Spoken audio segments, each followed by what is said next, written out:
roster. But I like the way that Amplify is coming in. You can see these rosters on your screen again. Amplify, the far left of the Kettering side of things, coming in and taking a more leadership role on the attacking side, serving as that in-game leader. Nook specifically, I want to make a small note on, because for Kettering, they understand that JMU, they like to lurk, they like to get aggressive from the very beginning of a round.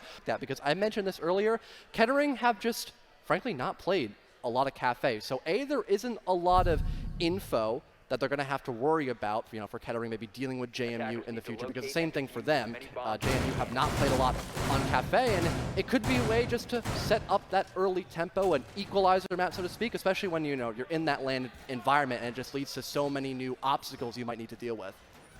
Right, I guess that's something we haven't really mentioned is, the impact of that LAN environment and playing on zero ping, how that is going to affect the play styles of both of these teams. It may not be as easy for JMU to go with their run and gun style, hoping for that peeker's advantage when they're sprinting around a corner taking a heads-up gunfight. That may make things a little bit more difficult if they're trying to get in the building quickly. But finally, we enter or re-enter round number 1, where we see Kettering head back to Reading and Fireplace, and we see their top floor extension begin to take shape. JMU, before the rehost, indicated that they were going to go straight into that extension, rappelling onto the roof immediately and beginning to pressure from up above.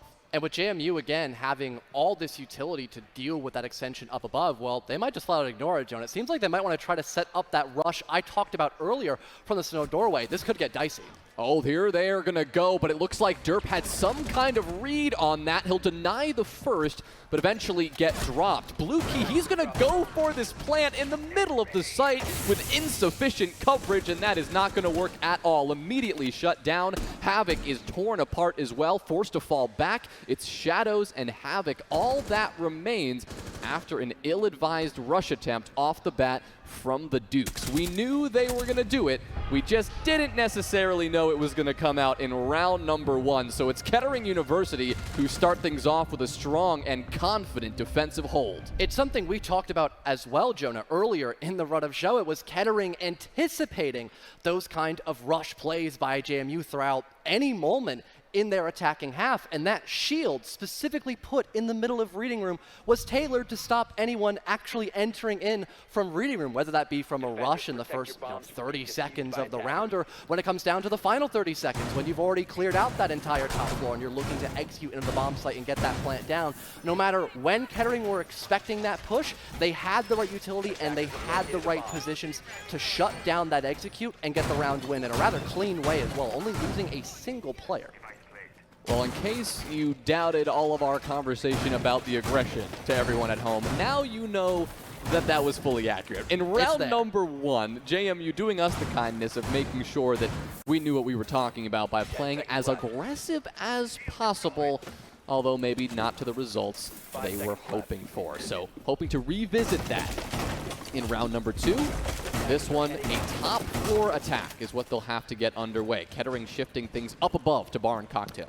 Lineup itself, not really changing all too much for JMU nor Kettering. Might end up seeing for the attacking half, at least trying to go for a more proper take, though. They've got plenty of, long-range explosivity with the help of those lifeline charges once again being wielded by Jarvis. And they also have at least a good chunk of grenades. PK more specifically on that Iana. So if you want to go for a lurk on the bottom floor going upwards, with a bunch of that flooring on the top floor being very soft, that could lead to netting a couple of free kills, essentially not getting yourself really in that line of fire, but still having impact in the round, especially if Kettering are not anticipating that. Well, Kettering, I imagine right now the only thing they're going to anticipate is a standard clear over towards that pixel position. That's exactly what JMU will begin to attempt. PK will claim the opener. That one onto Derp, who switched off to the castle this time. He was on the Jaeger last round and found that opening kill, the opening trade, really, with JMU on the entry. This time, not as much impact, but it is the Jaeger from Kettering to make the first blow on the defensive side. Prismo to pop up behind that deployable shield, get a beautiful kill onto Jarvis to equalize the man count. All the way from ticket window, looking down against that bathroom shield. Yeah, I would not even be upset either, Jarvis. That was just a nasty shot landed by the Jaeger.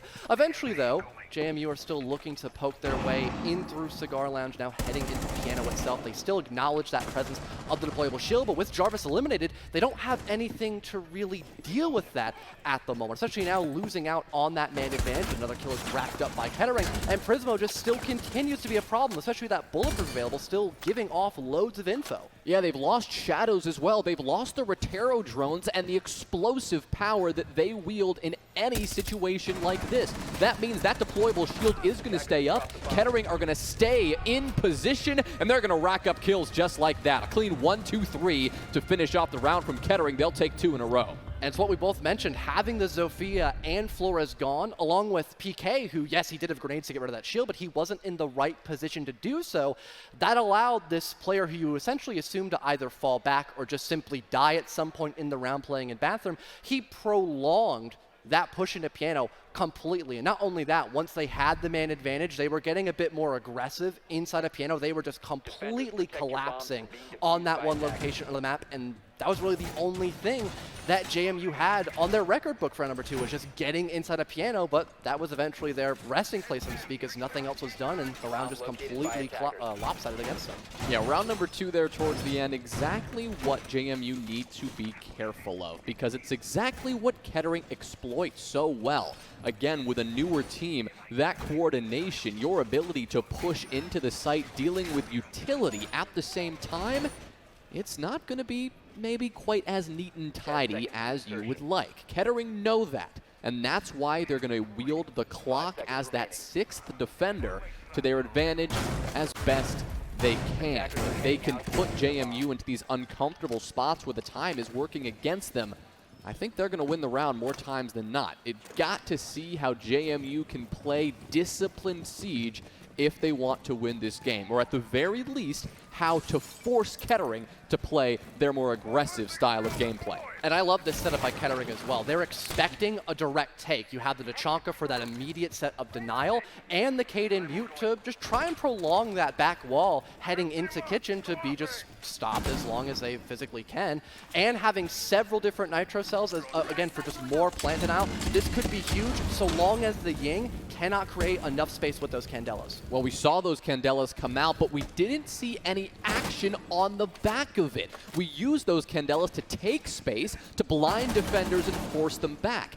Looks like some utility may have been burned on that defensive side, but no move just yet from James Madison. Have not moved into this site despite the early pressure. At the very least, Kettering are going to be a little bit more aware of it. Maybe those defenders playing up above are going to have to be a little more wary of how much space they are maintaining, because if that rush comes in at any moment, they're going to have to be hyper aware of every single position down below. C4 ripped out. Not going to connect to find a kill just yet, though. We saw for a moment there was a bit of lurk play going on a bit closer towards that coat check side of the map. Bucka does confirm that opening kill onto Shadows, the Nomad gone, and finally the execute, it's bound to unfold. Here they go, trying to get this bomb down already, but beautiful coverage from Biz to keep this one going in JMU's favor. They've got the man advantage back, and now they've got this diffuser on the ground. Verdant, Derp, and Prismo, they've got to find a way to retake this site. The opening kill there on the retake is found, but through the smoke, denies it.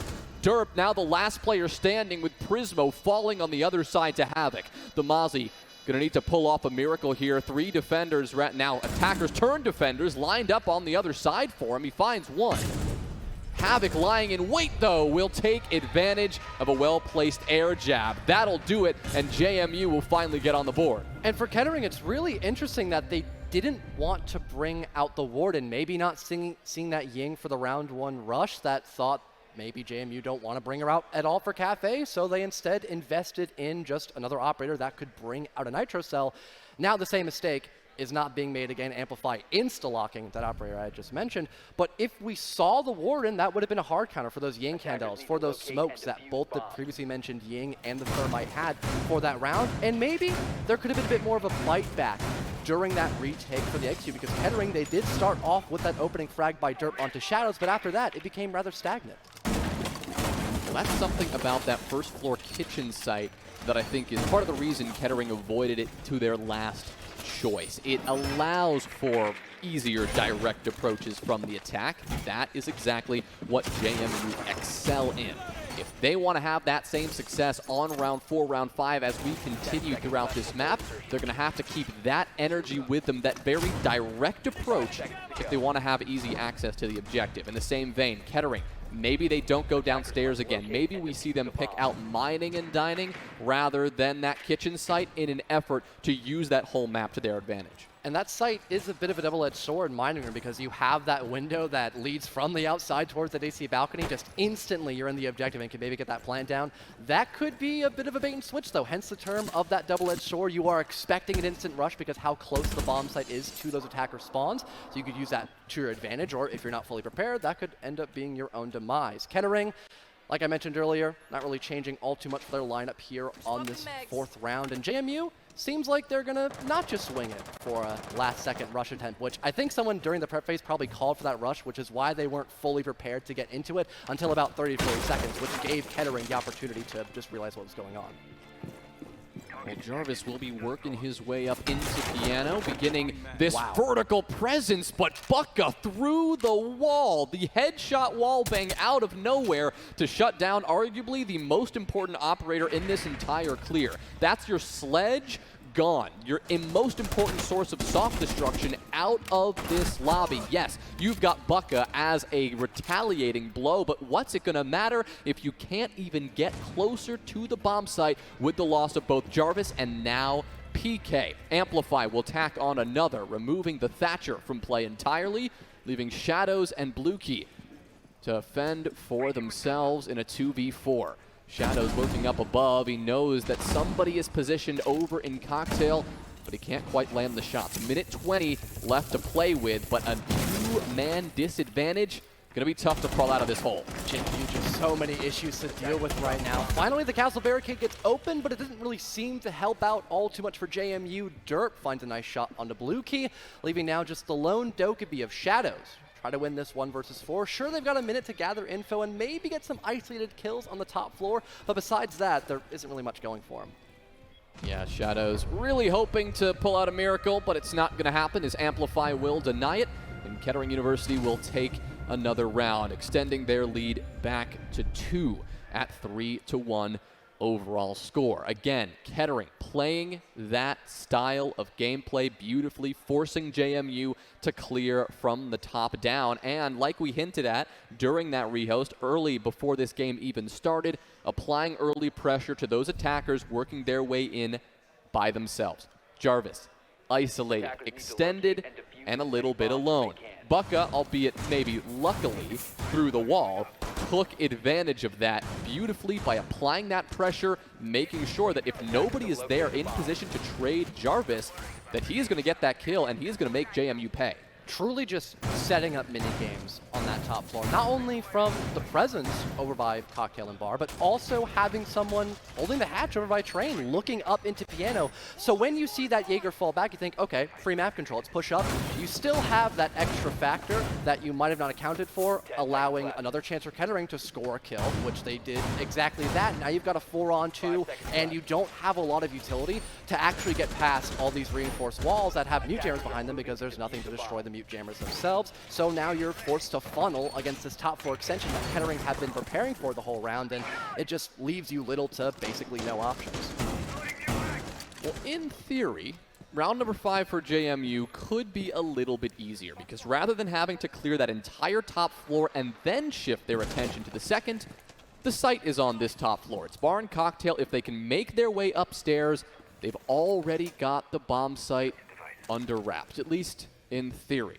We saw that it gave them a good bit of trouble last time they were here, especially clearing out that bathroom shield that Prismo is once again staffing patiently. This time, maybe to avoid that, JMU are approaching from the other side of the map here, working their way in from, well, you've got this AC Balk now being pressured, and Derp keeping an eye on it. He knows there's someone there, and he finds a way to win that gunfight. Those are the kind of things that JMU cannot afford.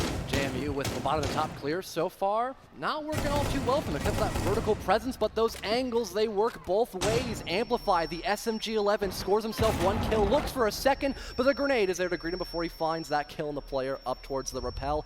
4 versus 3 for Kettering though, and they've got good info that JMU are not doing a top to bottom clear, and if they can avoid at least not even any more grenades left by JMU, matter of fact, if they can just avoid some of these window rappel angles, they should be fine. They should be, but you see that PK just tacked on another one, taking care of Derb, returning this one to a 3v3, and now it really is anyone's game. PK's done a great job of working his way into the map down below, and I think that was a bit of a surprise for Kettering, at least for Derb, who fell to that very position. Still a lot of work, though, for JMU to do, mostly because they don't have control of any bit of this top floor right now. By going on this rappel and taking these early fights, they have given up piano control entirely. You see Prismo in piano itself, not just on that bathroom shield anymore. Knows he's comfortable to play those long angles from the other side of the map. He can sit there as long as he wants. PK may be looking to find that first opening here for his team, and the rest of the squad over by JMU are just still being rather calm and collected. PK up at the top of red, and that's that third, but things are still even, the 2-on-2. Yeah, PK now working his way into long bar, trying to get something going, but losing his final teammate in the process. Low HP against 2 very healthy defenders with only 26 seconds remaining. He'll burn that Aruni gate. Trying to work his way in. He's got some info. You see the pings on that player in the back of Cocktail, but he doesn't quite have the positioning he needs. 15 seconds, sprinting his way around in the freezer. Maybe he's got a bit of a surprise, but Bucka was lying in wait. Again, good positioning from Kettering to stall out the attack and take the round. And unfortunately for JMU, they weren't able to really create any space off of that vertical, nor find a true element of surprise. The second we saw vertical going down by JMU, Kettering were just looking to take those 50-50 gunfights. And once they had those secured, JMU, they were in a really challenging spot to actually get off of those window rappels and the vertical to find a way to actually start getting the ball rolling for that site execute, as especially when you have a Ying, you can actually set up on those window rappels, and with the vertical help, you can force back those Kettering defenders into the Cocktail and get a plant going down from that direction. But again, with no help of those Candelas, no major impact from that vertical, they're just still on the outside looking in, as Kettering now not only have the man advantage, but still have complete control of the top floor. One thing I think is important to note about JMU, and it's something they're doing really well. I know the scoreline may not reflect it, but they're showing us their adaptability right now. Every round we've seen something a little bit different from them. They're not just, banging their head against their desk hoping something changes. They are actively diving into the strat book, talking to each other, deciding, okay, what do we need to change to get Kettering into trouble? Of course, Kettering have managed to adapt to that nicely too, but JMU haven't shown us the same thing twice, and that has been their #1 strength. Now what they have to do here is maybe continue with that adaptability, or because this is the site that they were able to take the first time around, they could do what they do best, and that is approach this site directly. Don't dilly-dally, don't waste any time, take this control and make it snappy.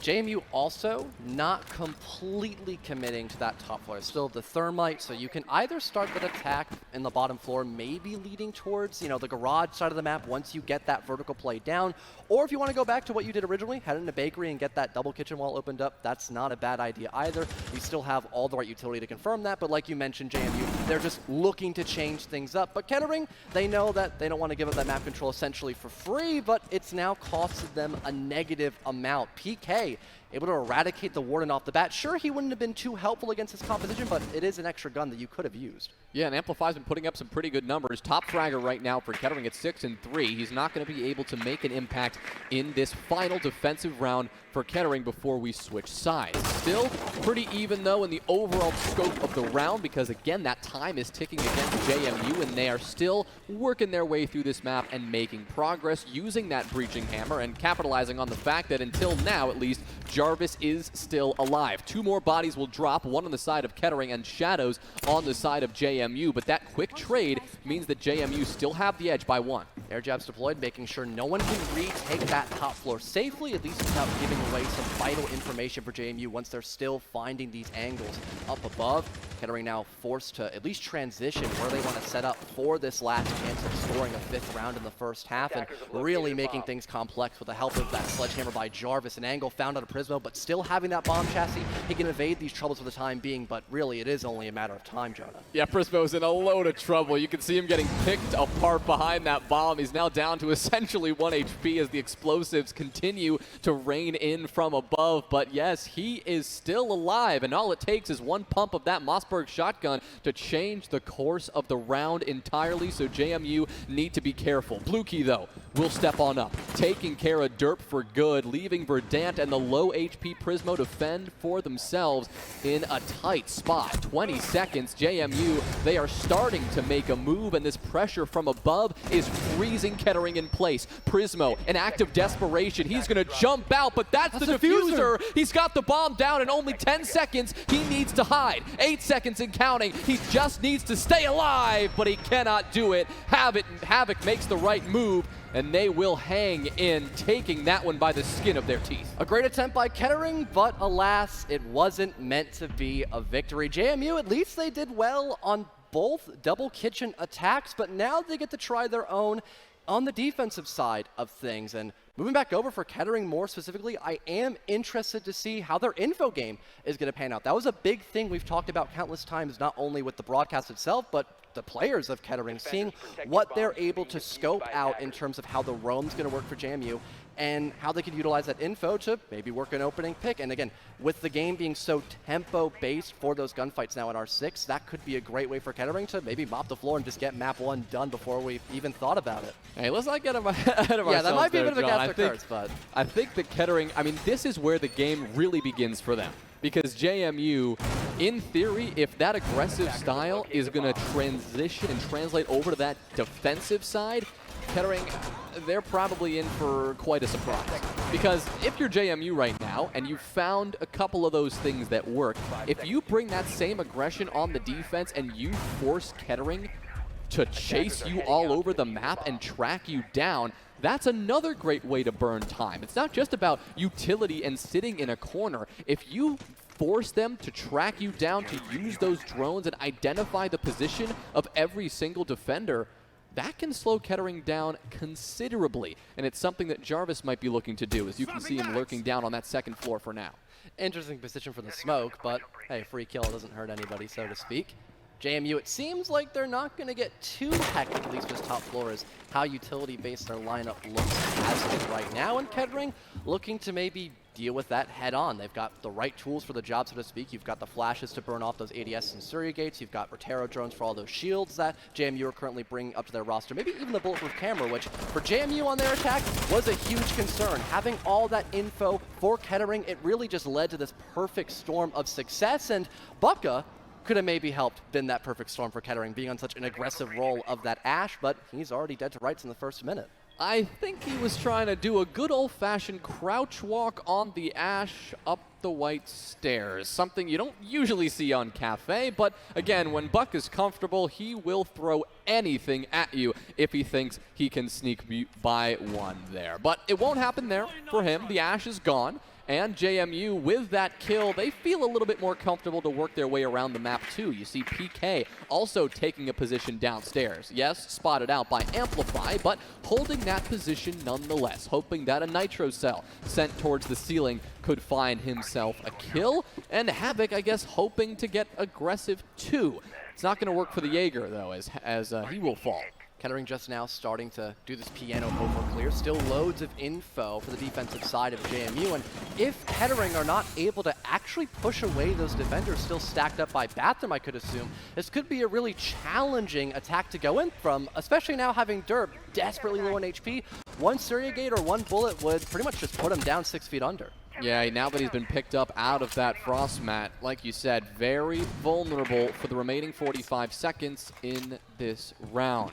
Amplify Also stepping up to join Prismo in this position, but still a lot of control to take. The only way they're going to really do this is if JMU keep giving up gunfights like that. They need to stay a little bit more patient here. They know they have the clock on their side. They still have these smoke canisters in pocket, but Jarvis down by a well-placed nade, and the entire game just changed. PK needs to step up and go big here. He does. Shows us Shadows. What a kill. PK falls, and that's Shadows now, the last player that remains. He crosses through the long bar, trying to find some kind of miracle, but exposes himself to the long angle at the same time. An unusual decision there, and Kettering more than happy to take advantage of that. Great anticipation as well for Kettering. They only had 40 to 30 seconds left to hit the go button and get in the bomb site, but they waited a couple extra seconds because in that 4v4, they figured that JMU would want to work a pick or two, really guarantee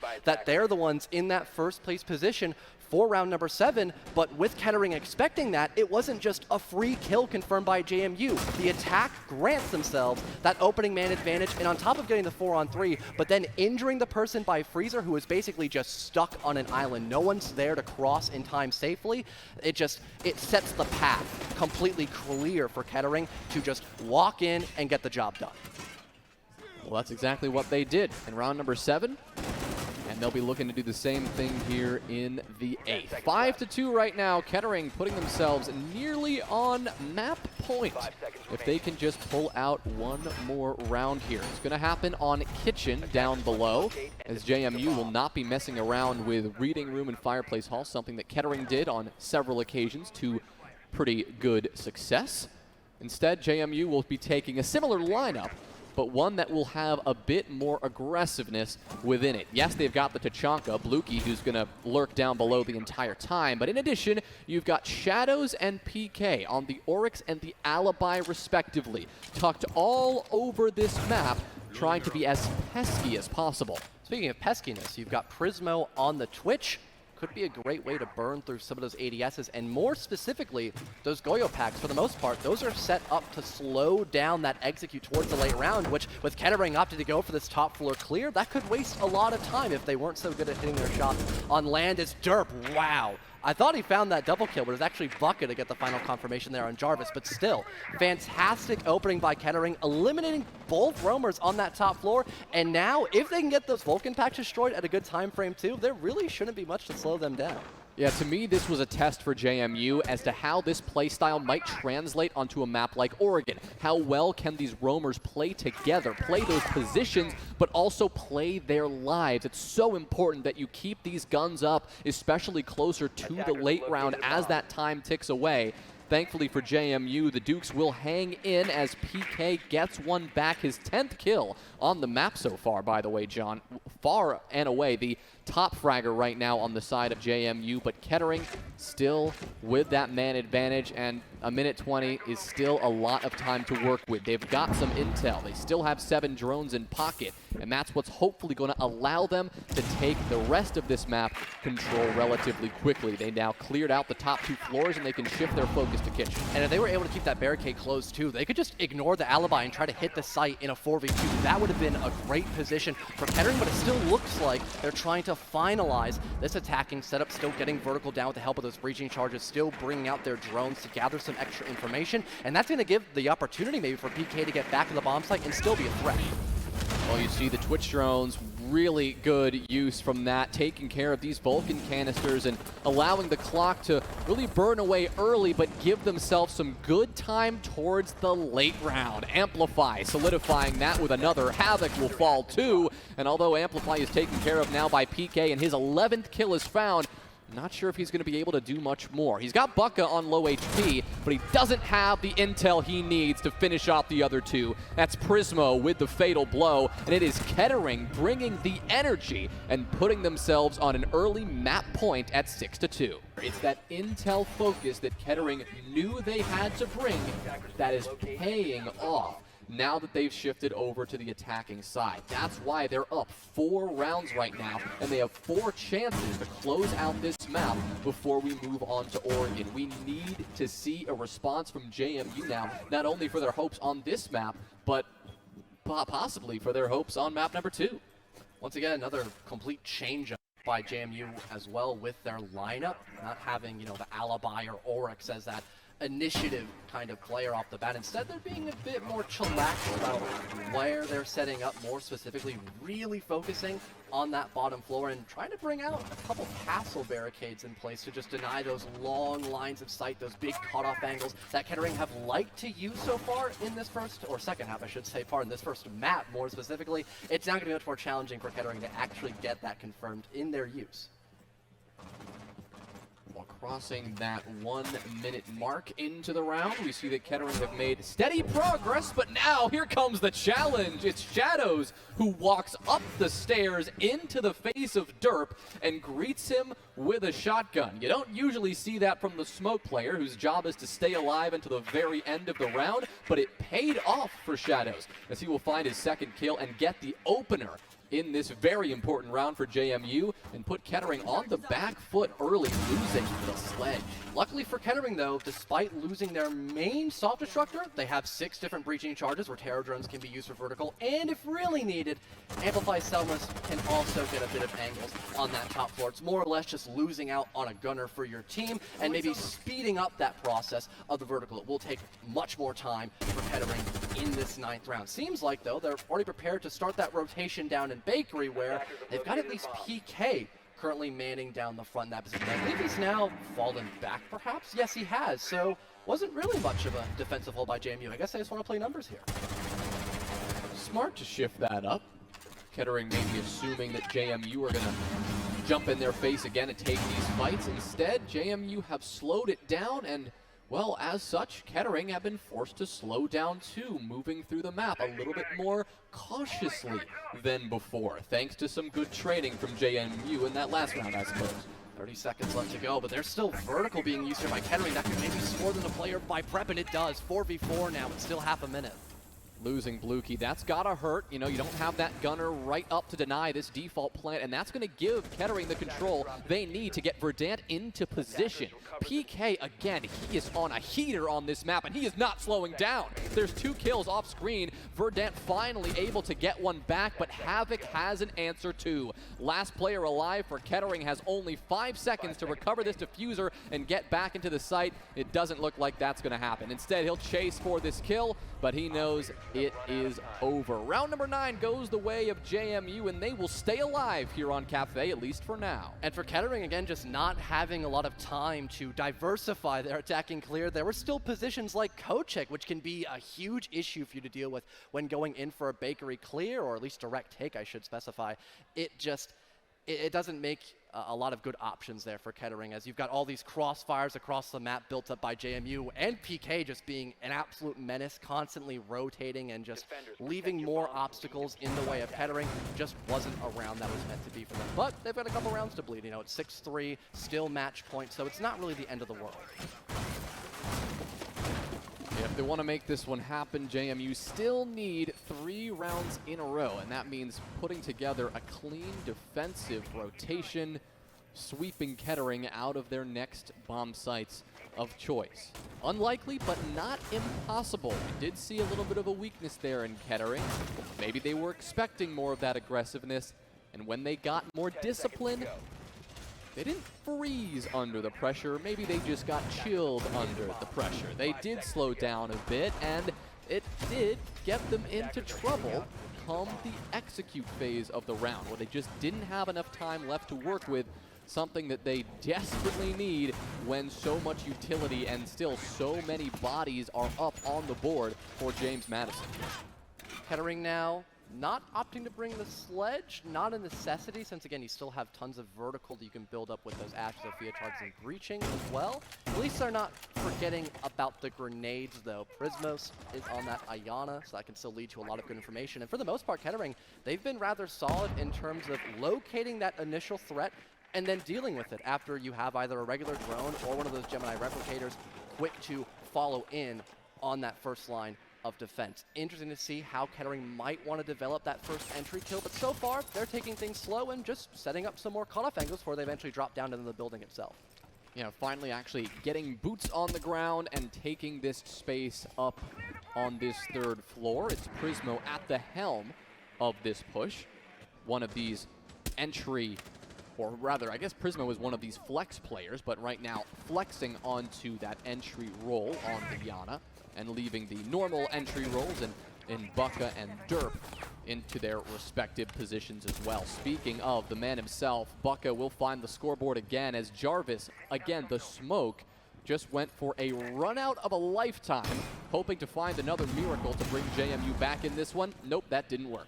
And your top fragger of PK is gone as well. There just aren't many options left for JMU in this 5-on-3 in terms of general just frag potential and also just stalling this execute from happening here by Kettering. They've got a minute 10 to set up that vertical, rack up even more kills, which Derp does in fact connect a frag onto Shadows. A 2 versus 5 seems rather challenging when Kettering just has so much to work with here. Yeah, Kettering are just picking them apart kill after kill. Bluekey will finally step up and get something going on this top floor. An unusual flank from the castle is paying off big. He gets 2 kills before eventually falling as well. This one, a 2v5, but now a 1v2.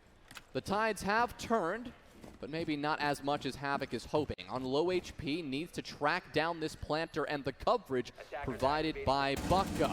Verdant, no idea where Havoc is positioned, and this is winnable. All of a sudden, it's a 1v1 with Bucka lurking elsewhere. Positioned up above would be the thought, but instead he's tucked in the closet. Positioned in laundry room, really nowhere he can move, hoping that Havoc doesn't have this intel. Looks like he has some idea, though, as he works his way up towards laundry. He's got to pre-fire this angle, though, because Bucka is lying in wait, and Kettering will hang in, taking round number 10. And in doing so, taking map 1 of Cafe. And is going to shake out. We've got the Osa ban and the Nook ban. Nothing surprising there. Exactly what we saw on Cafe. Nook especially powerful on a map like Oregon in the hands of James Madison. And on the defensive side, the Electro Claws taken off the board that Kaid brings to the table, and those black mirrors that Mira so aptly brings to the map will not be a factor either. The basement site, which normally can be a brutal choke point for attacking teams when working their way in against those mirror windows, they won't have to deal with that kind of pressure, at least on this Oregon. JMU starting out here in meeting room and kitchen, definitely looking to find a potential feeler round. Having a pretty good lineup, I'd say, in terms of just slowing down Kettering, especially if they want to go for a top clear, maybe get some vertical work going as well. Having a couple of shields deployed, more clearly by Shadows on the Alibi, but also having the Azami, a very fluid operator put in the right hands, with Kettering sure having a lot of, secondary self-destruction, but maybe not enough to deal with, the Y magnets to get rid of those being burned, and the Azami keep barriers. That could maybe lead to a couple of issues towards the mid and late round if they can keep the Zombie of Jarvis alive. Must locate and defuse a bomb. Well, Kettering, their early test on the attacking side will be working their way through these roamers. And in the case of JMU, starting out on the meeting and kitchen side means that Kettering will have to work their way through the top floor extension that you can see Shadows setting up now. The addition of PK in that position as well on the Malusi, positioned on white stairs, should give Shadows the support that he needs to hold this down as long as possible. Kettering likely to work their way into that setup, but there is one way around it, and that is by attacking meeting from the back. Oh dear. Oh my. Just as we say that, the most important operator for that approach, Amplify, the Thermite, is gone. Pretty sure that was just a random trigger shot too, a bit of a fat finger there by Verdant as he had really nothing to shoot at there. Only found something, but not what he was looking for. And now Kettering for this top floor clear, it's getting a lot more tricky. They've got the attic window to still work with, and they're starting a bit of a master overtake as well, so it's not completely impossible, but having that attic wall open up can be very valuable, especially in the late round if you want to go back up above to get a stage plant and then work the vertical with the help of that hatch and just play around big tower in general. So now the dynamic is completely changed. Yeah, Kettering need to do this one. Oh, they got to do this one the old-fashioned way, and you're seeing how that has got them into a bit of trouble here. Prismo will get a nice kill back, but Verdant has been dropped, and Bucka is gone completely. Once again, the Ash really not finding much success in Bucca's hands so far, despite numerous efforts throughout this series. But round number 1, not too much to sweat, because Verdant has been picked back up.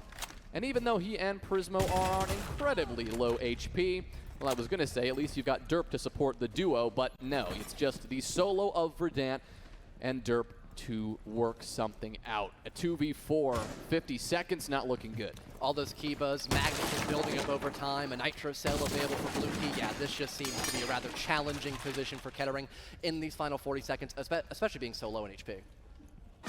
Verdant around the other side has PK lying in wait. That's a double kill on the round for the Melusi. Looking for a triple, but denied by Derp in the last second. 1v3, 27 seconds remaining. Derp needs to find some way to deny this flank from below and then sprint into the site. The frag grenade will do a nice job at that, but he is still so distracted by where these defenders could be that he doesn't have enough time to recover the diffuser up above and get much done. He's going to have to just sprint in and hunt for these frags, and yeah, that's not going to happen. It's Blue Key to get the fatal blow, and it is James Madison to get on the board first. And might just chalk that round up to a bit of a unluckiness, especially in the very beginning of that round, losing your thermite almost instantly. Still, though, it was a bit of a change-up by Kettering to try to focus a little more towards Master, but still having so many operators playing on that top floor, it did allow some of those people that were a bit close towards the bomb site to kind of peel away from the objective and get a bit more gung-ho on the top floor. You saw someone trying to work their way up of top laundry stairs, not laundry stairs, actually the main stairs themselves, getting a bit closer towards Armory to take a couple initial gunfights. Not only that, but people still poking and prodding near security / white stairs. It just led to so many issues for Kettering on top of already having a bad first round interaction with their own teammate. It kept leading to a downward spiral. So that round, it only makes sense they lost each other. It did look like they had a different approach in mind when that round started versus once the thermite was dead. And it sucks to have your plans kind of thrown out the window within 30 seconds due to a sheer accident, but it is what it is. They tried to adapt, and JMU outright denied it. So regardless of how it happened, I'm certain JMU are happy about the way this map began. Off to the right foot on this defensive side, a good 1-0 start. Now looking to make that 2-0 as Dorms is the next site of choice for them. They've got a bit of an aggressive extension over towards the master side of things, opening up, it appears, that closet wall, not allowing easy entry for Kettering, sure, but also allowing JMU to keep an eye on that angle and deny anyone from just stepping up into the closet. You see Blue Key, now that is his job. Amplify hoping his teammate of Verdant can beat the try not to kill your teammate challenge and get that master wall opened up eventually from closet leading into the bomb site. Rest of Kettering looking to just continue that attack over by the side of Armory, almost netting an opening kill here by Jarvis, but having the assistance of that Armory presence to deal with the guy by Trophy, it's going to force him way off his deployable shield and just make him more vulnerable to those opening gunfights.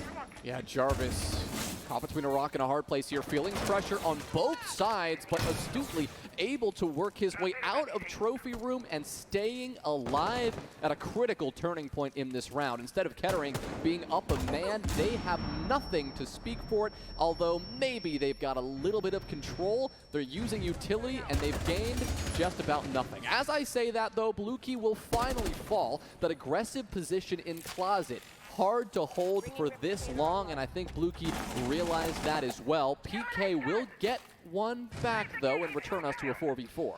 Kettering, though, still looking to actually poke outside of Trophy and maybe get their way into the bomb site itself, not having really any meaningful control besides maybe those people closer towards closet, but just all these long angles that JMU still have on top of just being rather comfortable in either objective room. It's just making this so complex for Kettering, and they don't have anything to really force back JMU to make that proper space.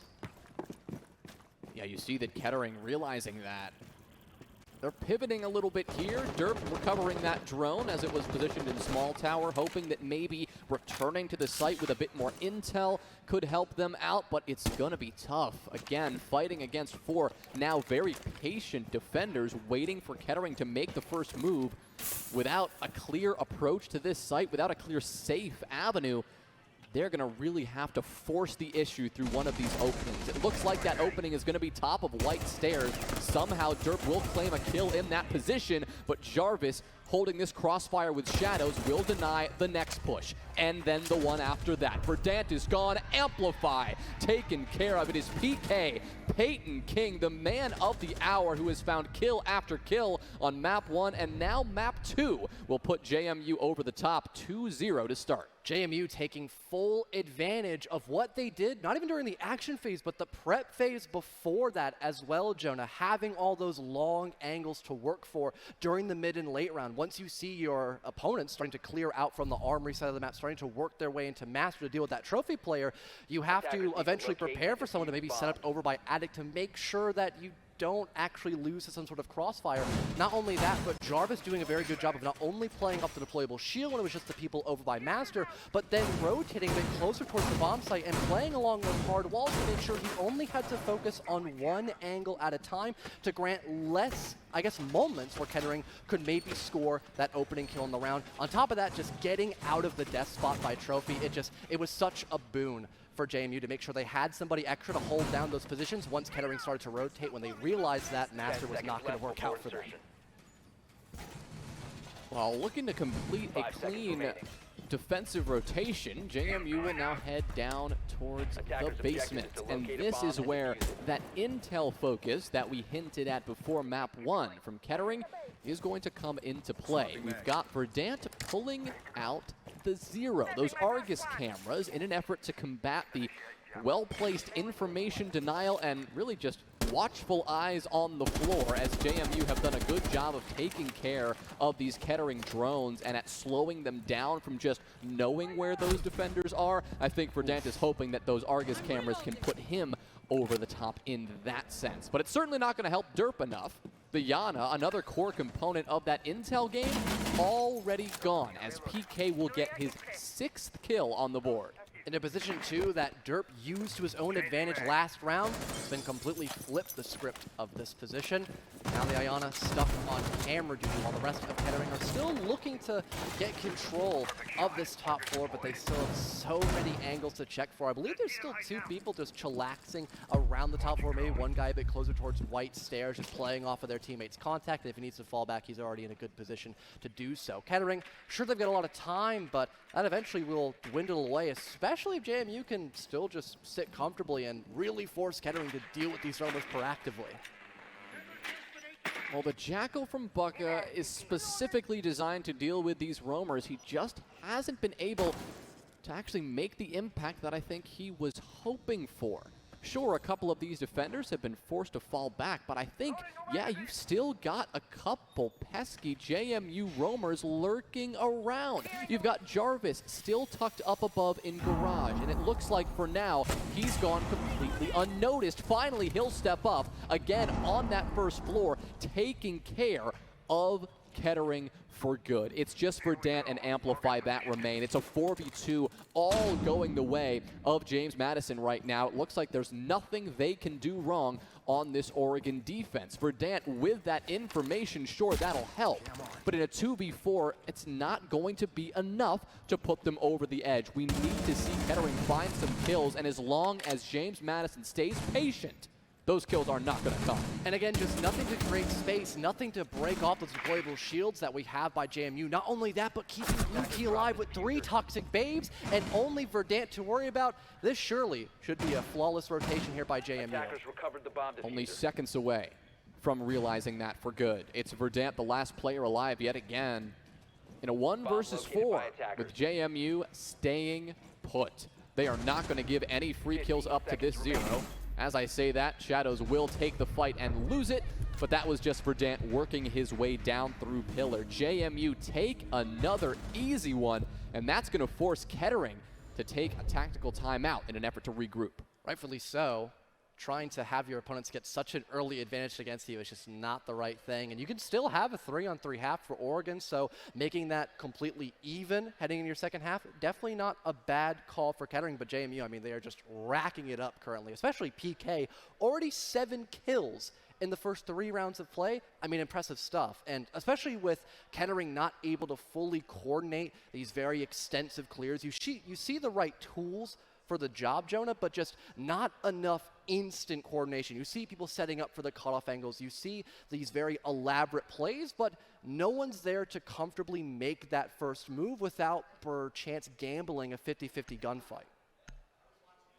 Well, you see Captain Nolan Bucka Jones at the helm of the table, trying to give his teammates a good talking to before re-entering into this map. Kettering right now in a bit of trouble. Nothing going on the attacking side just yet, and while it is Oregon and this map does typically favor the defense, you need at least a couple of rounds in order to give yourself a fighting chance. You can't really rely on getting that 5-1, that 6-0 split when you switch sides, especially if you're already down quite a bit. So this timeout right at the halfway point in Kettering's attacks, hoping that maybe this is the turning point where they can get off to a good start, hit that reset button, and refocus for the remainder of this half. Big thing for Kettering definitely has to be that trade potential, despite knowing that JMU can tend to play a bit more on the solo side for their roam extensions. They haven't used that to their real advantage. Sure, they're trying to, gather info and maybe force away JMU just a bit farther away from their first point of defense, but they're not stacking up with multiple players. They're not trying to guarantee that instant kill for them. Instead, it's just, again, like I mentioned earlier, a 50-50 gamble that throughout 3 rounds has gone the way of JMU, and now something has to change, especially after taking that timeout. Again, another gamble that so far hasn't gone the way of Kettering, but the timeout did just conclude a little while ago. Right, with that timeout, they had a chance for, coaches Anomaly, Coach Lucas to, get in there and give whatever feedback they could, helping out this team. Maybe they're able to add whatever they've been able to see from that third-person perspective. It can be so valuable, and maybe at the very least it's enabled Kettering to be a little bit more on their toes. PK, I think he just did another aggressive run-out attempt, jumping out of that window at the bottom of White Stairs, and yeah, that's no dice for him. He's gone. 7 kills, and that'll be all he has through this 4th round, as Kettering will use this moment to maybe extend whatever advantage they can in this particular round, leveraging this 5v4 to their advantage. Exothermic fully detonated now for Kettering, as JMU still haven't been pushed too far away from really any of their extensions. And now they've killed the sledge. Jerk, who was still playing up above throughout the whole round, is eventually shut down.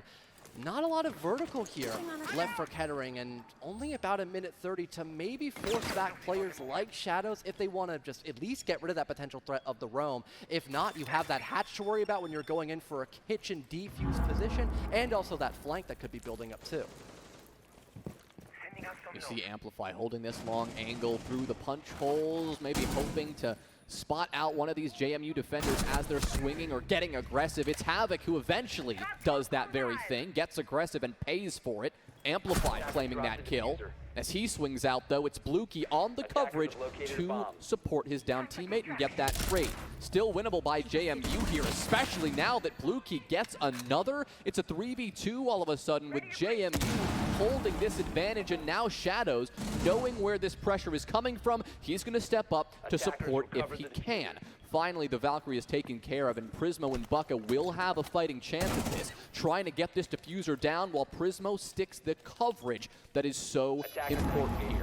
They're able to get it down, and they're able to back off, but Prismo, with his back turned, he's taken care of, and Bucka will fall right after. It's Jarvis to clean it up, get the defuse, and to put James Madison up 4 rounds to nothing.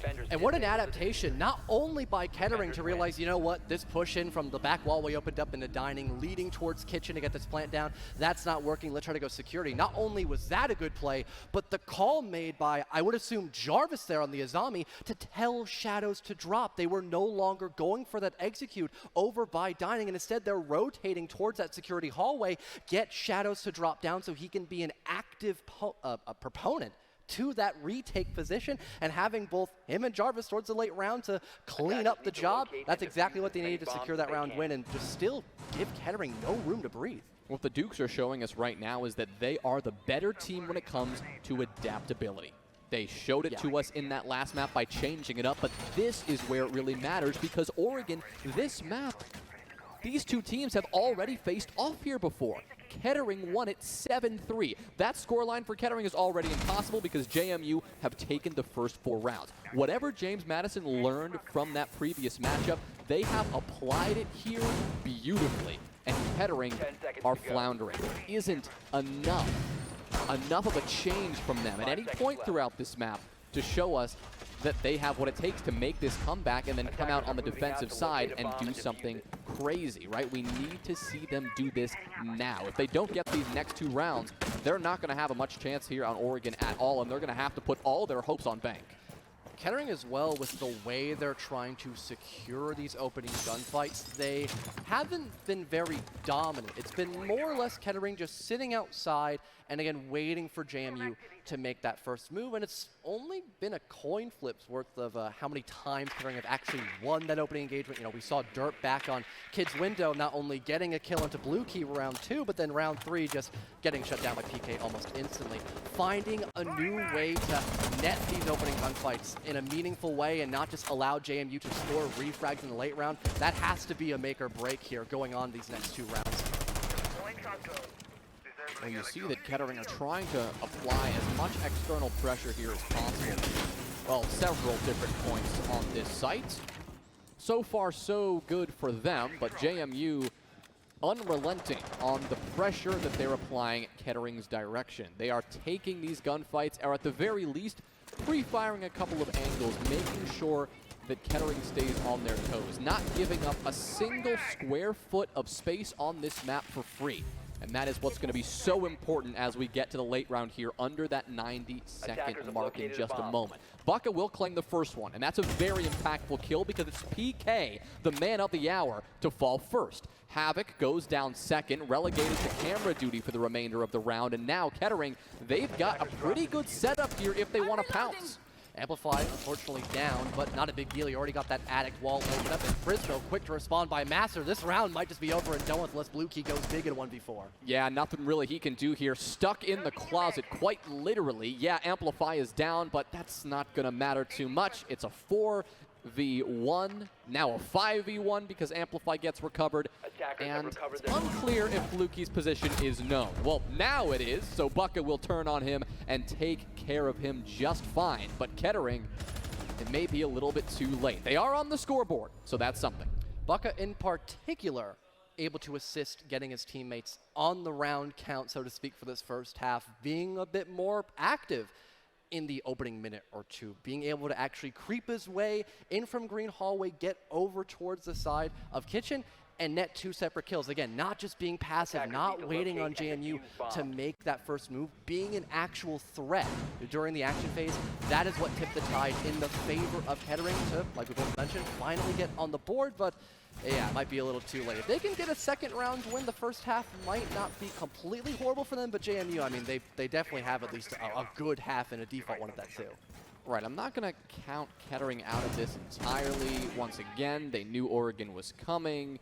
They can easily prepare on the defensive side for what they can expect to be a good bit of JMU aggression, knowing that this confidence is probably building on their side.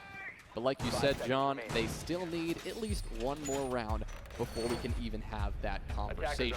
Final round of this first half of Oregon now underway as we enter the action phase, and JMU hope to defend this top floor successfully this time.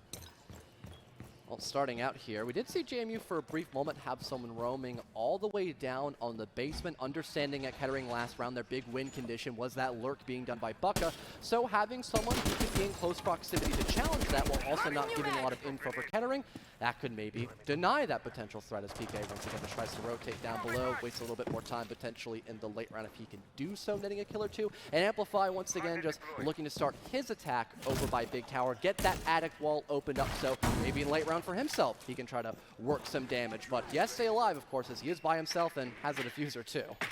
Right, a dangerous position to hold alone, but they do have some well-placed drones that confirmed that Big Tower was clear. They didn't need to worry about alert from down below, again, because of some well-placed information. Good droning early round. They're going to have to continue that. They know that Bluekey is trying to go for a bit of a bandit trick. They've got the pings. Bucka just can't quite land the shots. He's got to spin around to the other side, but instead, he'll just whip out the impact, send it straight at Bluekey's feet.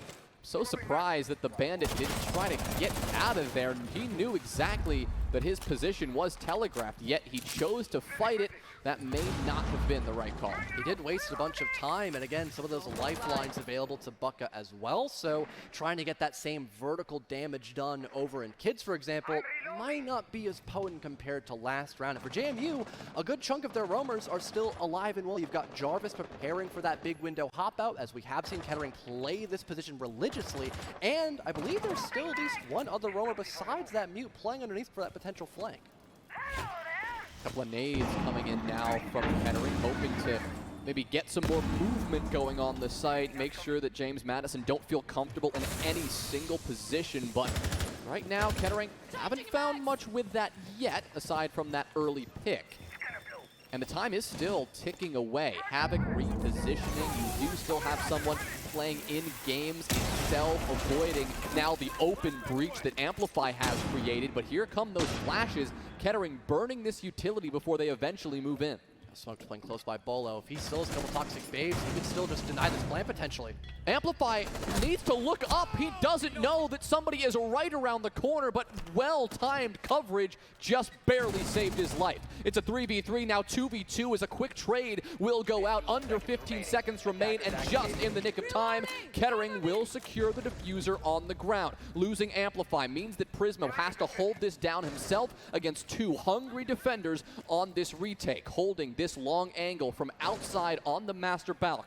A strong position if he has the information. He knew where Jarvis was coming from and lights him up, avoids the nitro cell, and now could line them both up here. Oh no, Jarvis hits a beautiful headshot. James Madison take yet another. And still able to get off that diffuser in time to get the refrag. That is the saving grace moment for JMU, making sure Kettering only get away with a single round win in that first half. What a night and day comparison from what we saw in Cafe. JMU struggling to find any success on both halves to now having a 5-to-1 split going in the attack. It doesn't even matter if they underperform a little bit and don't win some of those default sites, because they just have so much leeway going into these positions. Yeah, it's first to 7. They only need 2 more rounds here, John. And yeah, like you said, it's okay. You've got a little bit of a cushion to work with now, even if we see something crazy from Kettering. James Madison, they've got ample time to adjust and to take this map no problem. They just have to stay composed. That's something that I love from their defense on that first half. It's that composure. It's that discipline. We didn't see that much of that discipline on Cafe, but here on Oregon, it was night and day, the difference. When James Madison held the advantage, they didn't say, let's go jump out a window, cross our fingers, and pray. They said, let's sit back, waiting for Kettering to push into us, and let's just sit there with arms open wide. That's exactly what they did, and now it's exactly what has propelled them to such a powerful position. JMU hopefully here to reap the rewards of that cushion of a 4-round advantage. They are already looking to maybe just get their hands dirty with the potential of that Ying rush, or at the very least just having a plethora of smokes and those Candelas to again make space to allow Bluekey to hop in the bomb site and get that diffuser down. Especially with a bomb site like Dining Room, if they realize that's the objective, they could just flat out start over on that portion of the map from Small Tower and maybe just going for a plant from that. But it seems like JMU, they might want to try to clear out the top 4 to an extent, at least over towards Big Tower and Addict, and maybe opt to go for a plant position over by Kitchen, starting to get that meeting wall opened up. That could be a huge option for them, especially because you have all those long angles you can use once those smokes eventually just evaporate. We see Havoc making their entry over on this Big Tower side, joined by the majority of this team, it would appear. You've got Shadows on the other side. You've got one player on that Small Tower rappel, trying to take space and figure out what they're dealing with. You got to deal with Bucka first, as he will make that blatantly apparent, silencing PK for good. PK, he really hasn't been too active ever since we started singing his praises, so maybe that's on us. Only 8 kills so far after he held about 6 kills through the first 3 rounds. 3 rounds later, hasn't made much of a change, but Jarvis and Bluky have both stepped up. Shadows contributing in terms of these kills. Really, it has become a genuine team effort on the side of James Madison, and they will continue that as Shadows will get on the board. Those Cantellas just continuing to sing out. Shadows, yet another one with that F2, looking to do some major damage on this top floor, but the shotgun a bit more potent at that close quarters proximity. Even though it's a super shorty, it still found the kill for Bucka, now 2 for the castle, as things are still looking rather even. And again, with the lack of those actual Candelas, again, the space making, it just seems rather limited for JMU. They have slowed things down a bit, wary of these final few defender positions. They still haven't dealt with Bucka up above, and that is so dangerous. Bluky might have the angle there on the feet of Verdant. Maybe landed 1 bullet, but that's just about it.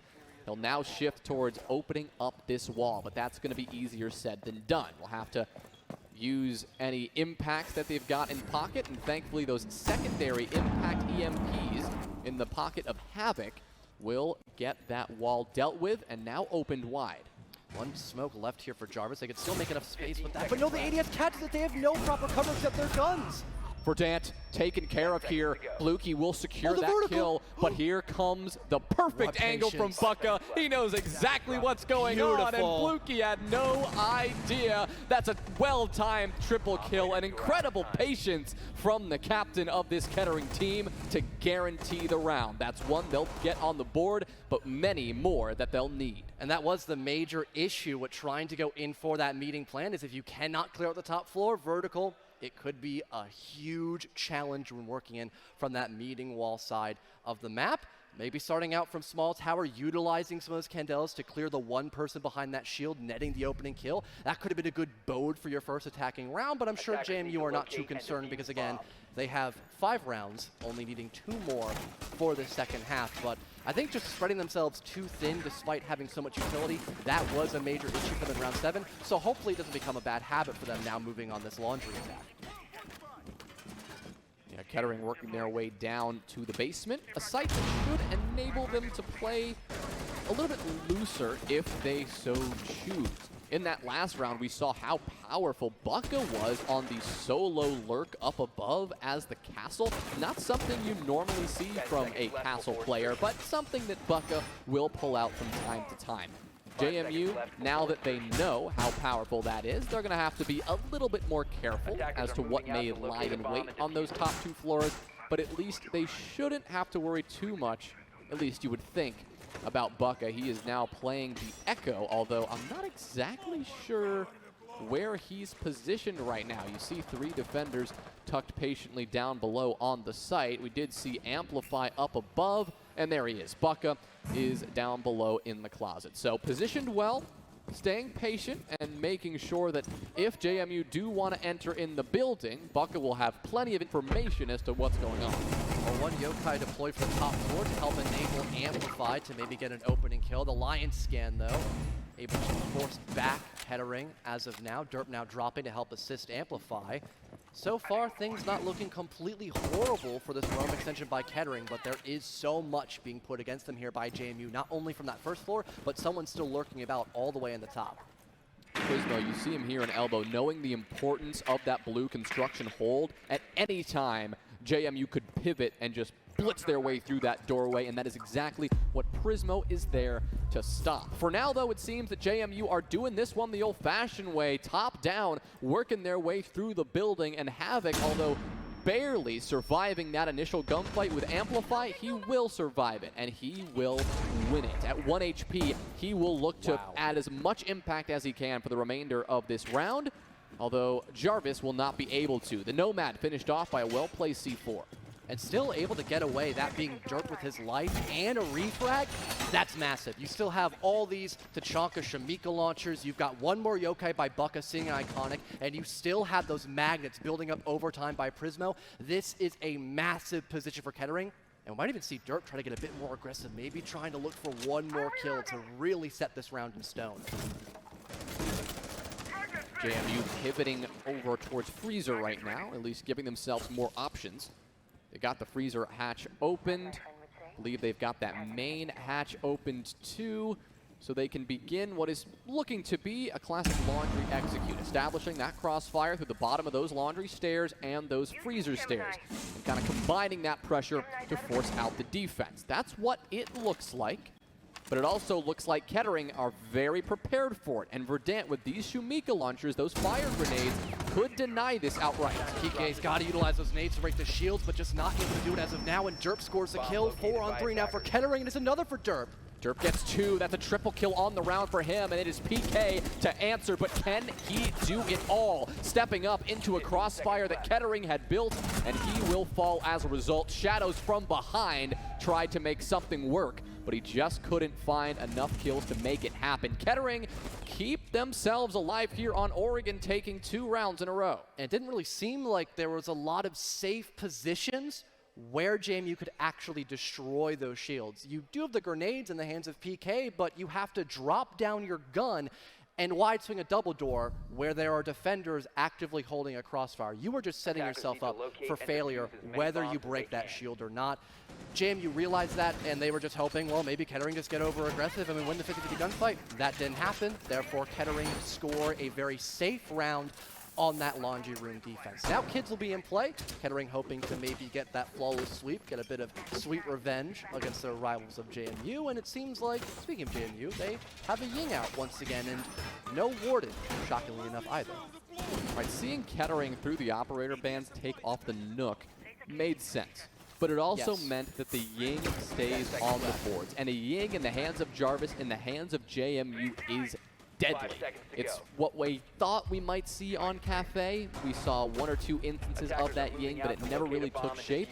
Here on Oregon, the Ying does not surprise me at all. You support those Candelas and those smokes with the additional explosive power of those Rotero drones and the frag grenades PK is bringing. And if Kettering aren't careful, they are certain to have quite a bright and explosive awakening on the site.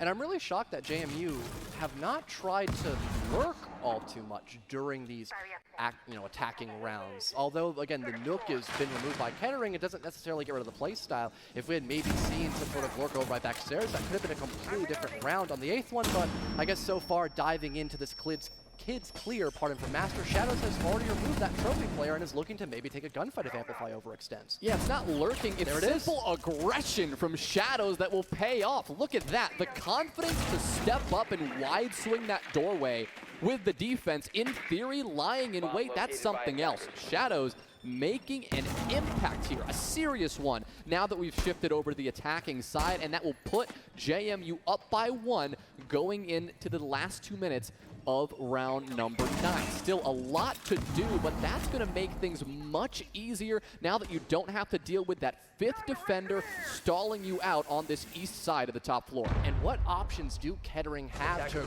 really stop that lurk from maybe brewing up? We did see somebody over by big window for a split second, but Derp going to find some impact here on the Azami. There's a swing by Shadows, though, off of that closet wall being opened up. A second one now for the Flores. JMU will score back that man advantage, and they still have all the time in the world to bring out those Roteros, destroy the deployable shield that Verdant brought into the round, bring out that ability to remove those Kivas, and just make Kettering's life a living hell. And guess what? They still have 4 Candelas in pocket. They have so much utility, but they don't even need it. Look at Shadows pushing straight into the site and doing all the work himself. That's a quad kill for Shadows, who now takes the role at the top of the JMU leaderboard, and JMU will not allow Kettering to take another round in a row. What a performance. And Kettering were just so spread thin because how fast JMU were in that round. It was instant aggression by Shadows, heading into Trophy, scoring that opening gunfight. And now that you have both the Master Wall along with Trophy available to you,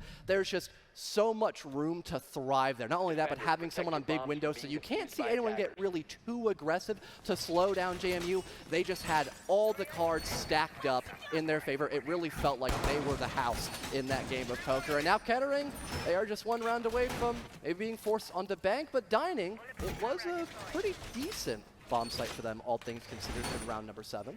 The thing is, John, is that JMU now know exactly what they have to do to win this site, and that is kill Bucka. True. That's all. I mean, Bucka was the reason that Kettering won this round, sitting alone on that top floor, holding some well-placed vertical angles that he had made himself. He got a couple of kills with a UMP, a nicely timed kill with that super shorty. Really the core component of Kettering that held them together. He's going to need some support from Derp early in this round, and that's exactly why we'll see the Jaeger head to that top floor. But if JMU can deal with that extension, I think this map is curtains. I think JMU are going to move on to map 3 with all the confidence in the world, and there's nothing that Kettering are going to be able to do to stop it. Still have to see how it'll play out, though, because JMU still have to get in the building after all, and if we know Kettering, John, for the last 2 years, we've seen this team pull out all the stops in moments like this.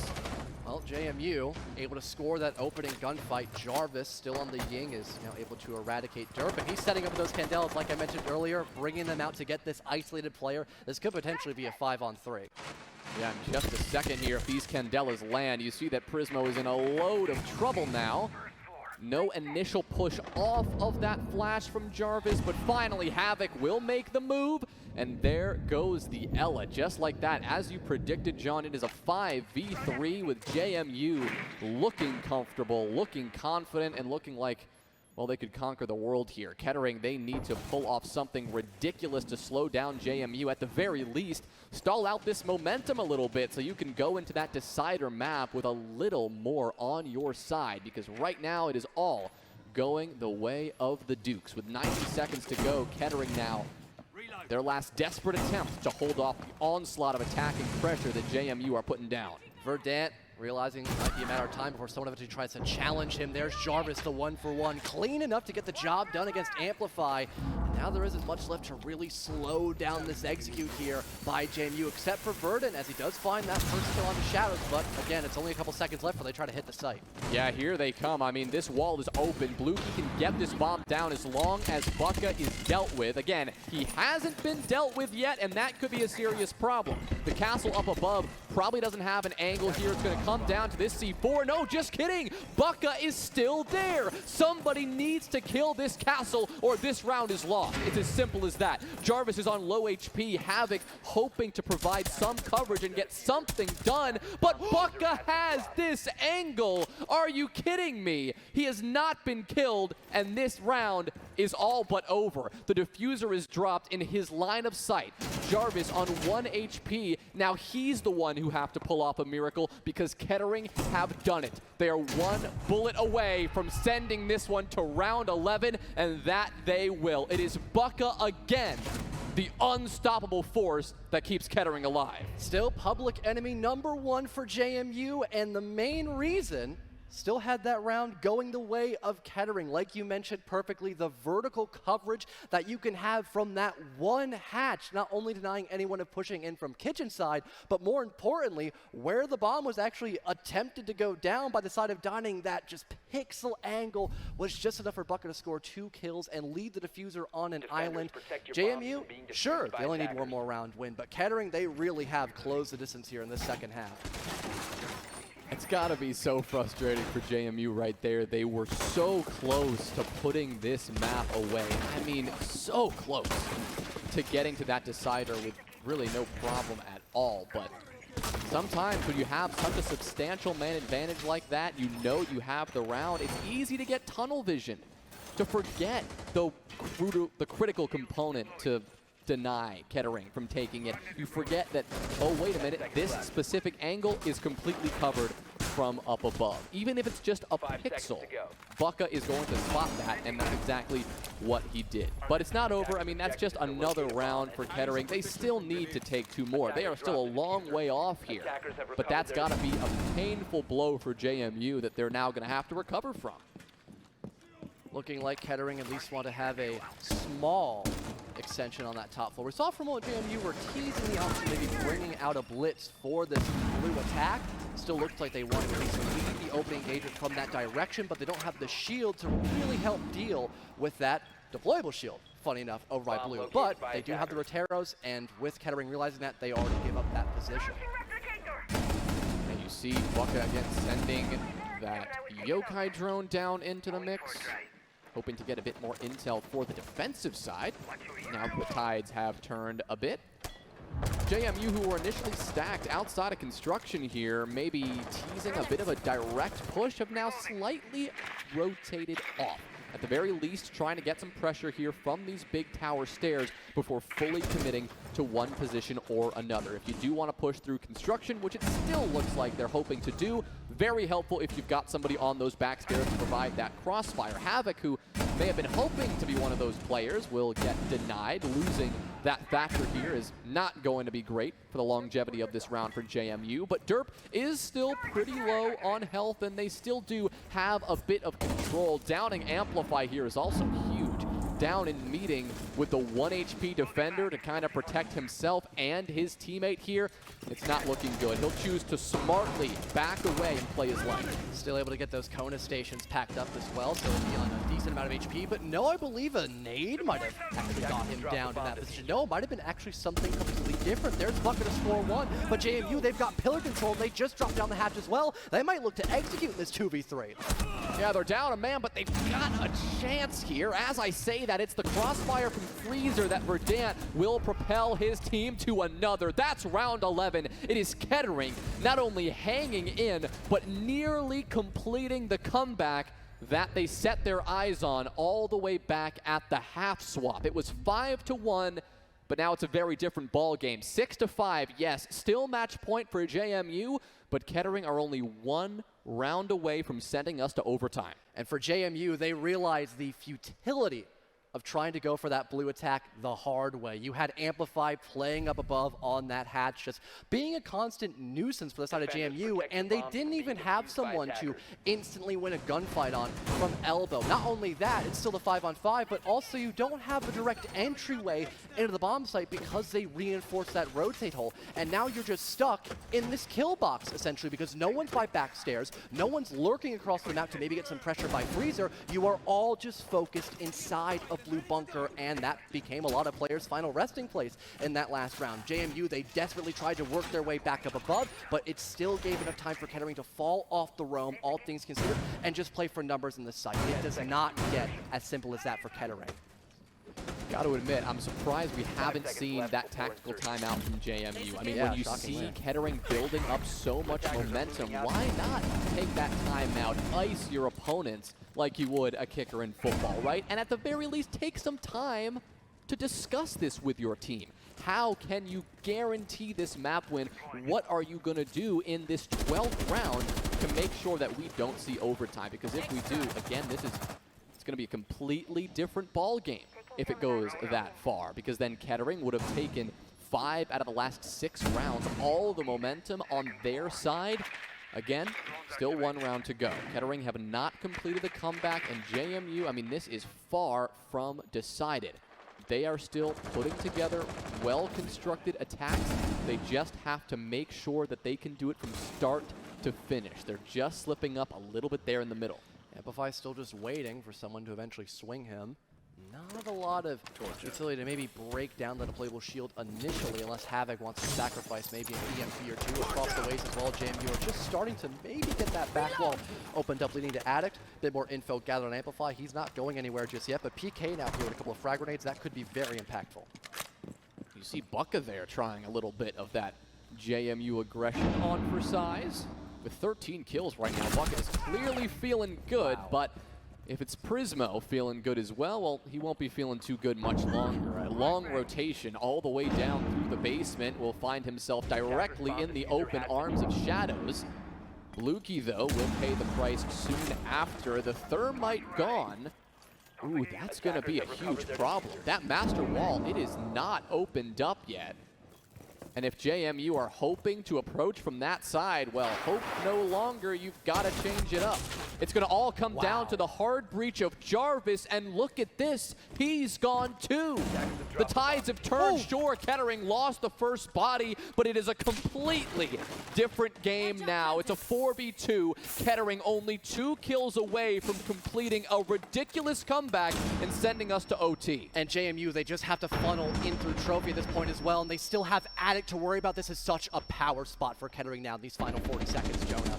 PK has the angle, he spots the head and finds the shot onto Amplify, but it's not going to matter too much because Bucka will close the door on Shadows. Verdant also falls. Derp, where's he going? He's gone now too. This is a 1v1 just like that, and PK, with 27 seconds to work with, needs to figure out where Bucka is positioned, and most of all, has to dodge this C4.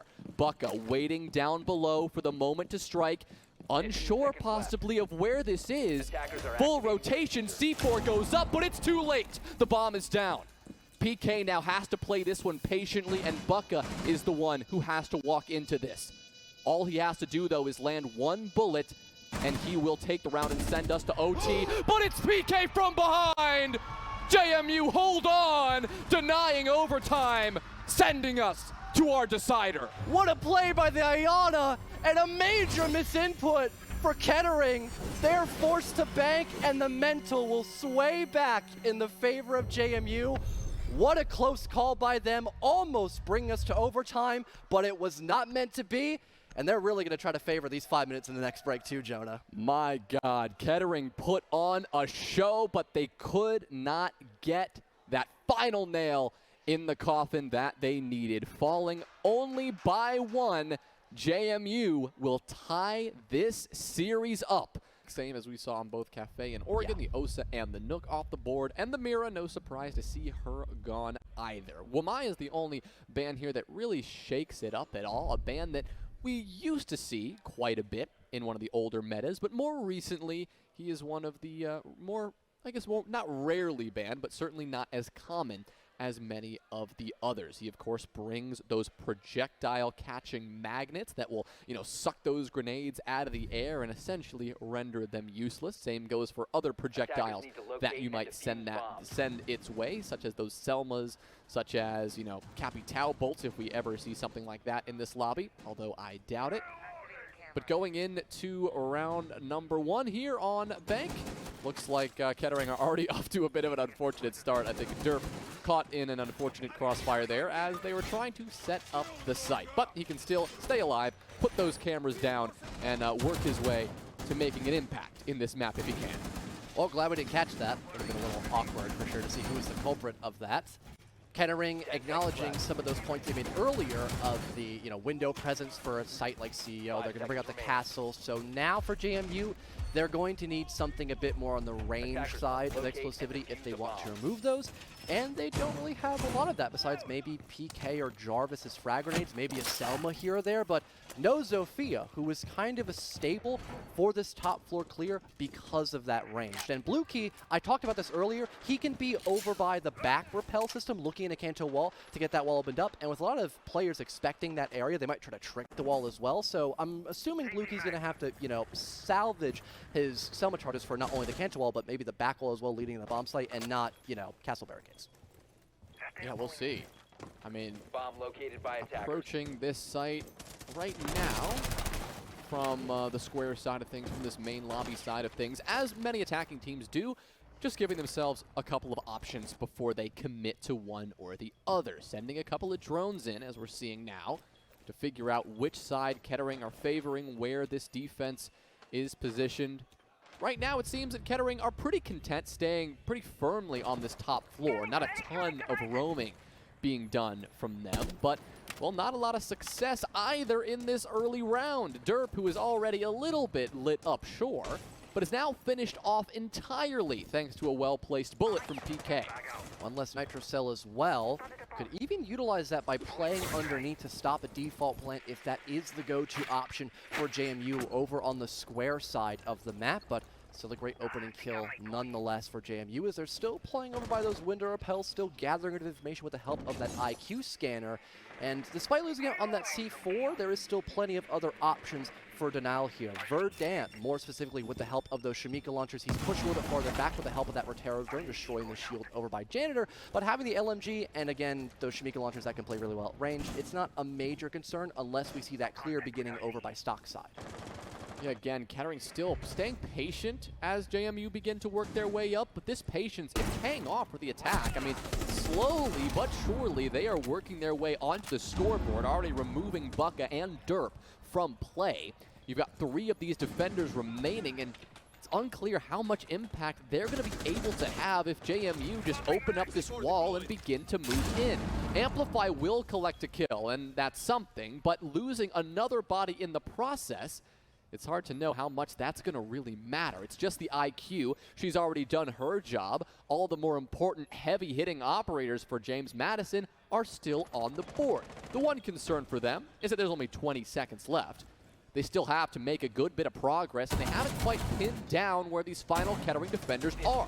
Amplify hanging out in the elevator. He went unnoticed for a while. Prismo holding a critical angle is going to find a critically important kill too. 5 seconds left. It needs to be a kill for JMU if they want to win this, and they will. That diffuser, I think, out of pocket towards the late round, but they did what they had to do. They found those kills, and they secured the opener. And it was a kill that Kettering needed too, but it was a direct trade. They both found that one-on-one engagement as a technical win and loss.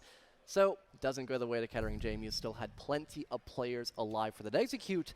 Just not slowing down, being very proactive in when they get map control and how they're going to use that to work a pick. The second that shield was destroyed over by Janitor, you had Shadows just popping into the building, starting to look and fish for those one-for-ones. Now that the Chaka really can't be an active chess piece in that first round, and that just adds even more kills for JMU. You have a 5-on-3, and you are still diversifying your clear from gold stairs, from the window repels, etc., etc. Just a lot to handle for Kettering when they don't have many angles nor positions to deal with those obstacles.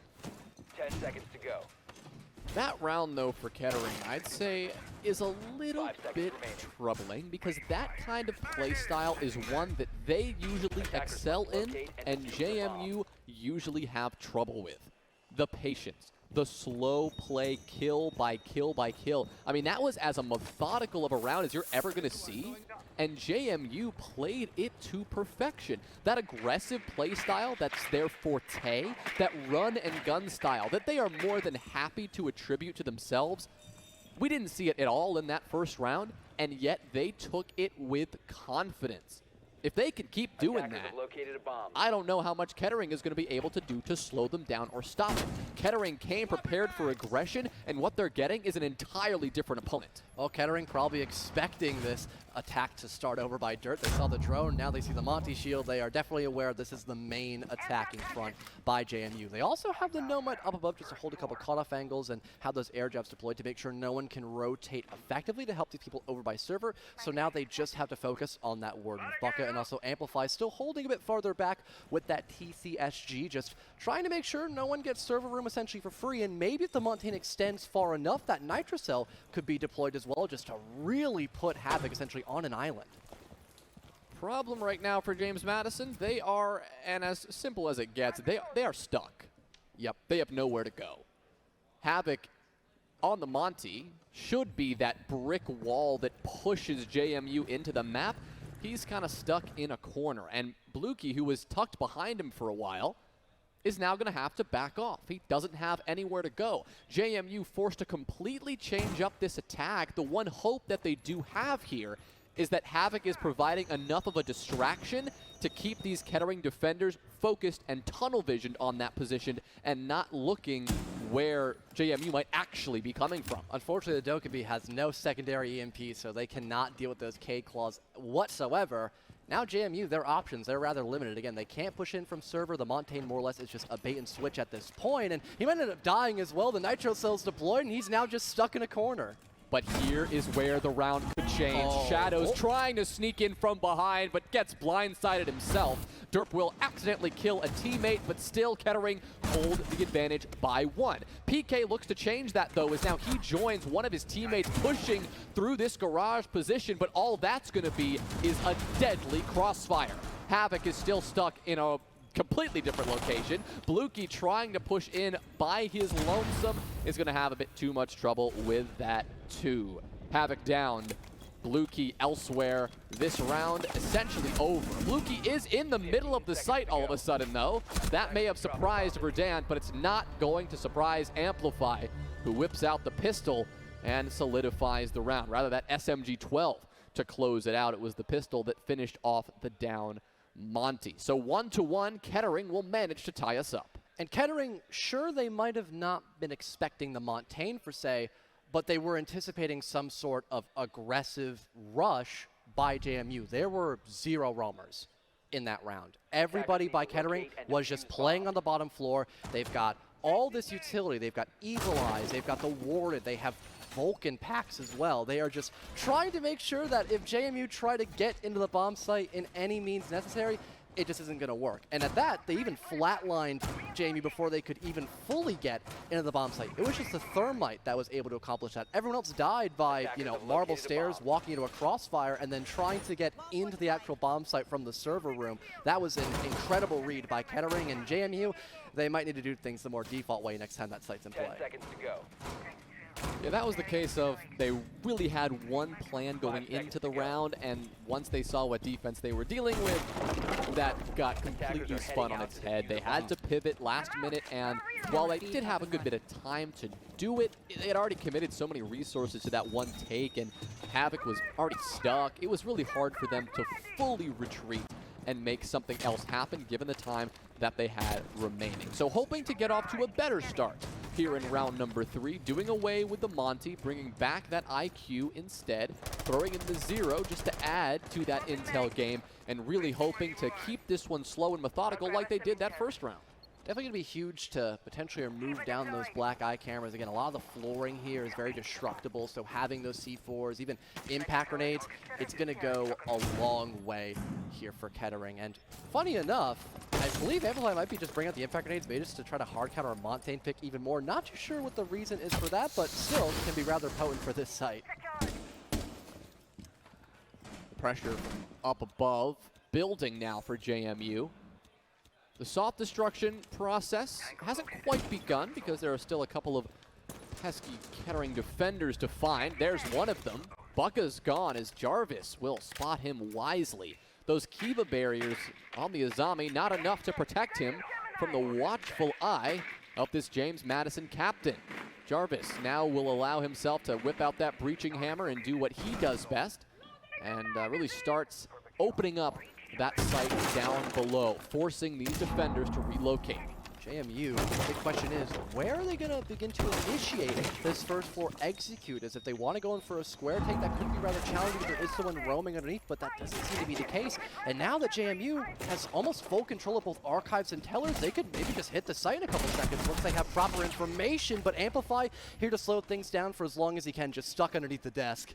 Yeah, he kind of tucked himself in that corner, and Shadows, although it looked like he saw him, he just couldn't quite make it happen. Now Amplify is as stuck as can be, gets naded out of that position. PK on the follow-up onto Verdant, and now it is all up to Derp. He finds one, but to win this round, he'll need to find a quad kill and the clutch in these last 45 seconds. Jarvis has successfully worked his way up and is now sending a couple of nades down range, while his other two teammates are working their way in the other side towards cafeteria. This is now where Derp needs to make his impact. A kill onto Jarvis here, necessary to deny that cutoff, but while this plant is going down, he has no way of stopping it. Tough for the Alibi in this 1v3. He's now been spotted out and taken care of by Blukey, who not only got that diffuser on the ground, but also got the final kill for good measure. Didn't even need those final 2 attackers to help him out. That's JMU, who keep this one going back and forth and now get up by 1 yet again. And it's that discipline that you talked about more specifically earlier in the match, Jonah, that we saw, especially by Jarvis, not even trying to face check that player stuck in the bottom desk near admin office. He just simply threw a grenade and was like, all right, that's a free 1-for-1. I can probably confirm, get that trade on my teammate. And now it's just the Alibi who is stuck in the opposing bomb site. And now with no one there in admin office to stop a cutoff angle from being there for the attack, there is simply no way they can stop a plant from going down in the back of the staff room. So that was really well coordinated by JMU just to once again pick apart those isolated defenders, force the roamers off at a really bad time, and just keep them crippled when they're trying to still bunker up for the defensive anchor because they've got vertical to worry about, they're at a man disadvantage, and again, it's just too much weight put on their shoulders. Seeing Banks so back and forth early, gotta say, a little surprising, but not shocking. When we got a chance to talk to both these teams yesterday, as we've mentioned, they both touched on this map. right? Kettering mentioned that Bank is a map that they were interested in going to because they had a couple of VODs on JMU on this map, and they felt that there were a couple of things that they might be able to exploit. On the other hand, JMU said while they're prepared for Bank, they weren't hoping to go to Bank. They knew that Kettering was strong on Bank because, again, they'd lost to Kettering on this map before, but they assured us that it didn't mean that they were not going to come fully prepared. So clearly coming prepared, clearly they've done their homework, because even though there are some things that Kettering thought that they could really take advantage of here, through the first 3 rounds, through the first half of this JMU attack, JMU are hanging in. And it makes sense for the bomb sites that they have actually won, that being JMU, because, you know, CEO, that's very attacker favored. So many angles you can use to your advantage, not really putting in a lot of major effort from the get-go. That makes sense. They won that round number 1. CCTV, a very challenging site to hold in. Okay.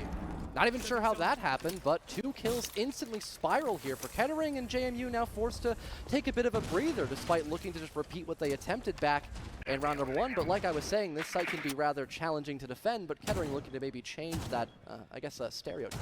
Yeah, JMU early entry, no dice. Bucka with the super shorty, again, making so much impact with an unusual choice of weapon, but he will more than happily take the fall after securing a successful advantage for his team, leaving the rest of these defenders to sit comfortably in this 4v3 position. Under that 90-second mark means that this is about the time where we should see JMU commit to one take or another. As they work their drones around this top floor, it does look like they're going to be trying to push from this back side, working a player into stock, getting some pressure in that top of square, and really working their way towards this side of the map. You do have Kettering sitting back and waiting for this, but honestly not afraid to take these fights either. You see Amplify there on the wide swing, Verdant joining him in taking these gunfights, and so far JMU are fighting back. 50 seconds to go. Shadows, he is inside of stock room, but it's still a very dangerous game of cat and mouse, try to get into that vending machine hallway and actually make enough space. Still having those Terra drones, able to gather some extra information and maybe bring a bit more utility. That can be impactful, sure, but most of this execute is dawning in from square, leading in the bomb site. Shadows just an external factor. If he's not able to hold here in time and just not able to stay alive, there could be a flank bring up potentially here for Kettering. Yeah, Bluekey got to be careful with what he exposes himself to on the staircase. Derp again also needs to be wary of that because he'll take a little bit of damage here, but there goes the plant. Bluekey slipping on into the site and sticking this for good, and it'll work. He'll fall, but his job is done. He gets this diffuser down, and now it's a serious problem for Kettering. You've got a player on the rappel that has to be dealt with, and it may not happen all that easily. You've got Amplify, Prismo, Derp. They've got to start making this move, making this retake, but Havoc is in the perfect position to stop this. A well-timed swing, a well-placed pre-fire, but he is a half a second too late. Kettering will take it with a sneaky ninja defuse, and they will tie us up at 2. Well played by Shadows, more specifically, to realize he couldn't accomplish all too much by that vending machine hallway, and if he does die in that position, that gives Kettering info that they can flank because the other player's on that window rappel, and there aren't many angles in that location to stop someone from flanking your planter. So falling a bit closer towards that ace and having those longer angles he can actually poke and prod at while having his teammate get that diffuser down on the ground. That was a good call to make by Shadows, but the aftermath, still having your floor is very low and not having the plant in a position that can be used to an advantage when you still have that window rappel as an option for JMU, it just led to more vulnerabilities, Kettering having the man advantage. So even if it was put in a safe spot for that window rappel player, someone might just run out on you, but it just gave more people to still sit in the bomb site and cover for that previously mentioned player just on the upside down location. Well, the back and forth continues here, John. Through 4 rounds, neither team able to jump out to a lead, keeping us guessing about which team is going to take this first half out of the other one's hands. I mean, we could see this one tie up at 3. That is the way this is going, but Kettering, I know on this defensive side, they would love to get that 4-round split if they can. This map generally, and in recent history, leaning towards the attacker side. So anything more that Kettering can get at this point will have them feeling probably pretty comfortable going in to the second half of this map. This is Collegiate Siege after all, though, so the defense does usually have a little bit of an advantage in that kind of situation. So, again, no real prediction as to how this one's going to shape up in terms of the overall half score line, but the way it's sitting right now, either of these teams could jump out ahead, no problem. And for JMU against Butler during the regular NACE playoffs, having that attacking half, that was their make or break. Having some of the ideas of getting in, being aggressive, having those rushes really just sing while you have the rest of Butler still stuck up above, now trying to retake, playing their best version of an attacker. That is what gave JMU the win. That's what deemed them the underdogs in that game. And now, maybe the winners of the grand final altogether. But now that Kettering have the ability to know they like to do those kind of plays, it is forcing JMU now kind of on the back foot on considered probably their better attacking, or their better half for the attack, and the better half altogether for Bank, like you mentioned. Great to see, though, overall that Jarvis and everyone on this team who has proven that they can be a leader, that they can be a shot caller, good to see that their adjustments are working, that they're staying composed. Because in this fifth round, the first to fall, it may be PK onto his back, but it will be Jarvis, the first to finish off one of these Kettering defenders. It'll be Bucko, the first to drop. A minute 15 remain on this clock as PK is picked back up, and this one officially a 5 versus 4 favoring this attack. The pressure now from above mounting on the side of James Madison as they look to spot out these defenders, push them into a corner, and with whatever explosives they have remaining, take care of them for good. Really need to see Blue Key step it up and having those flash grenades available. You need to force back those people instead of Gold, for example, that have those nitro cells, that have all this utility to stop a default plant from going down, or better yet, just avoid the default plant altogether and maybe just try to play gun up here, because there's just so much utility going against you if you wanted to go in from server towards CCTV. Well, they'll pay the price early on that push, at least PK will, but Blue Key uses this opportunity to get this plant down. Where's the fire? Where's the denial from Kettering? He plants deep in the site and nothing is there. Kettering so focused on that default spot that they did not know exactly where JMU were tucked, and that will cost them at least in this mid-round. They can fight back, though. They're going to do it here. A nicely timed ninja defuse again. JMU not paying enough attention to these Kettering defenders and exactly what they're up to, so they'll get that defuse off cleanly, and they'll take another defensive round. An astonishing retake by Kettering, wasting no time to even try and work up to the middle floor. They just simply said, you know what? We got to take these challenges on top of the hatch players. Let's just go for it. Hope we win our gunfights. Able to confirm that and create enough space to actually get another ninja defuse. And the second one, like you had mentioned, I don't think JMU were expecting that. I think they were assuming you'd see the default style of play where once that plant goes down, you're like, okay, we know how important the hatch players are. We have to go above. We have to go by metal detector, go over by bottom square, and deal with it on a horizontal path. But no, Kettering opted for the vertical approach, and it made enough damage where JMU were just kind of starstruck that Kettering went for something so bold. Well, it is now JMU's turn to clap back. They can continue this back and forth by tying us up and sending us into that second half with still a lot of questions to be answered. To do that, we need to see them put together another cohesive attack. They started in round 1 with that discipline. They continued with that discipline in round number 3, and that is where success has been found for them. I wouldn't mind if we saw that again, but hey, if they wanted to pull out that aggressiveness, if they wanted to get nasty and go for a rush, I mean, this is a time to do it. Kettering are no longer expecting it 5 rounds in.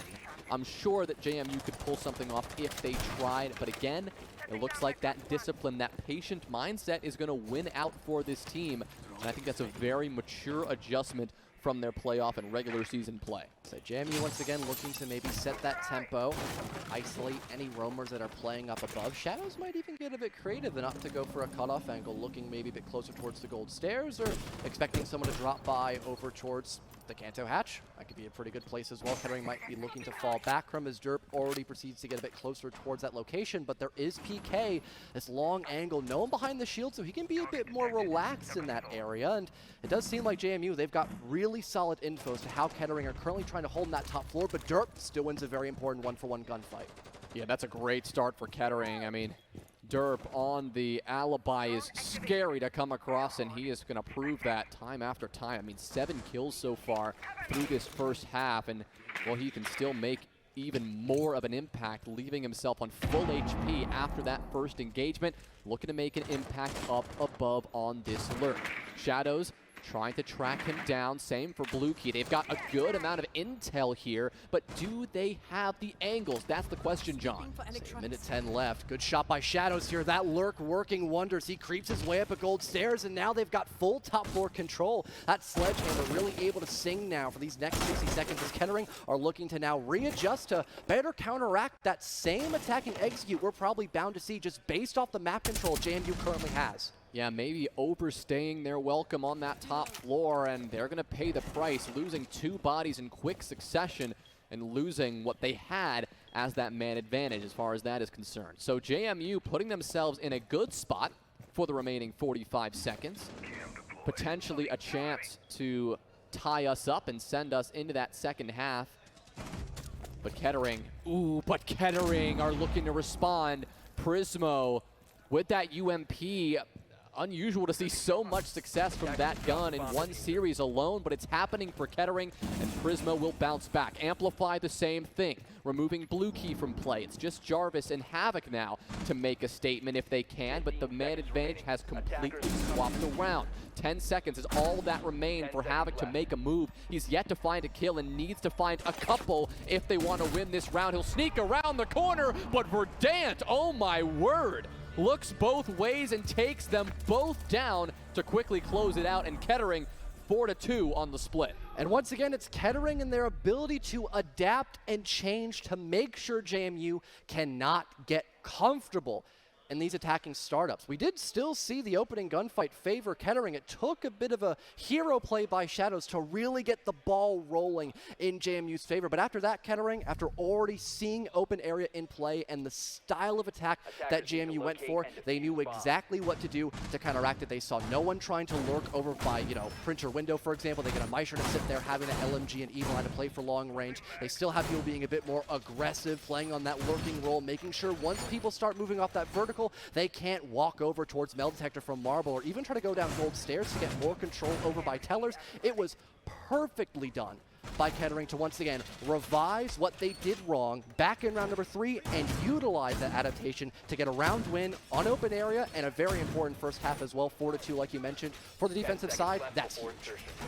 Well, in this second half of our final map here in this Siege Grand Final, worth reminding everyone what's at stake. Not only the title of the fall semester NACE Starleague champion, but we got to distribute that $5,000 cash purse, $2,500 to the winner, $1,250 to the second place finisher. Still a lot of money to the runner-up, but you want that extra cash. You want to double your money, and you want to walk away with that title. So either team, it is still within their reach, and Kettering, the veterans who have come into this match as arguably the favorites, have now taken a pretty comfortable 2-round lead here when it matters the most. It's the young guns, the fresh faces on the collegiate Siege scene in JMU who now need to make a comeback if they want to take it.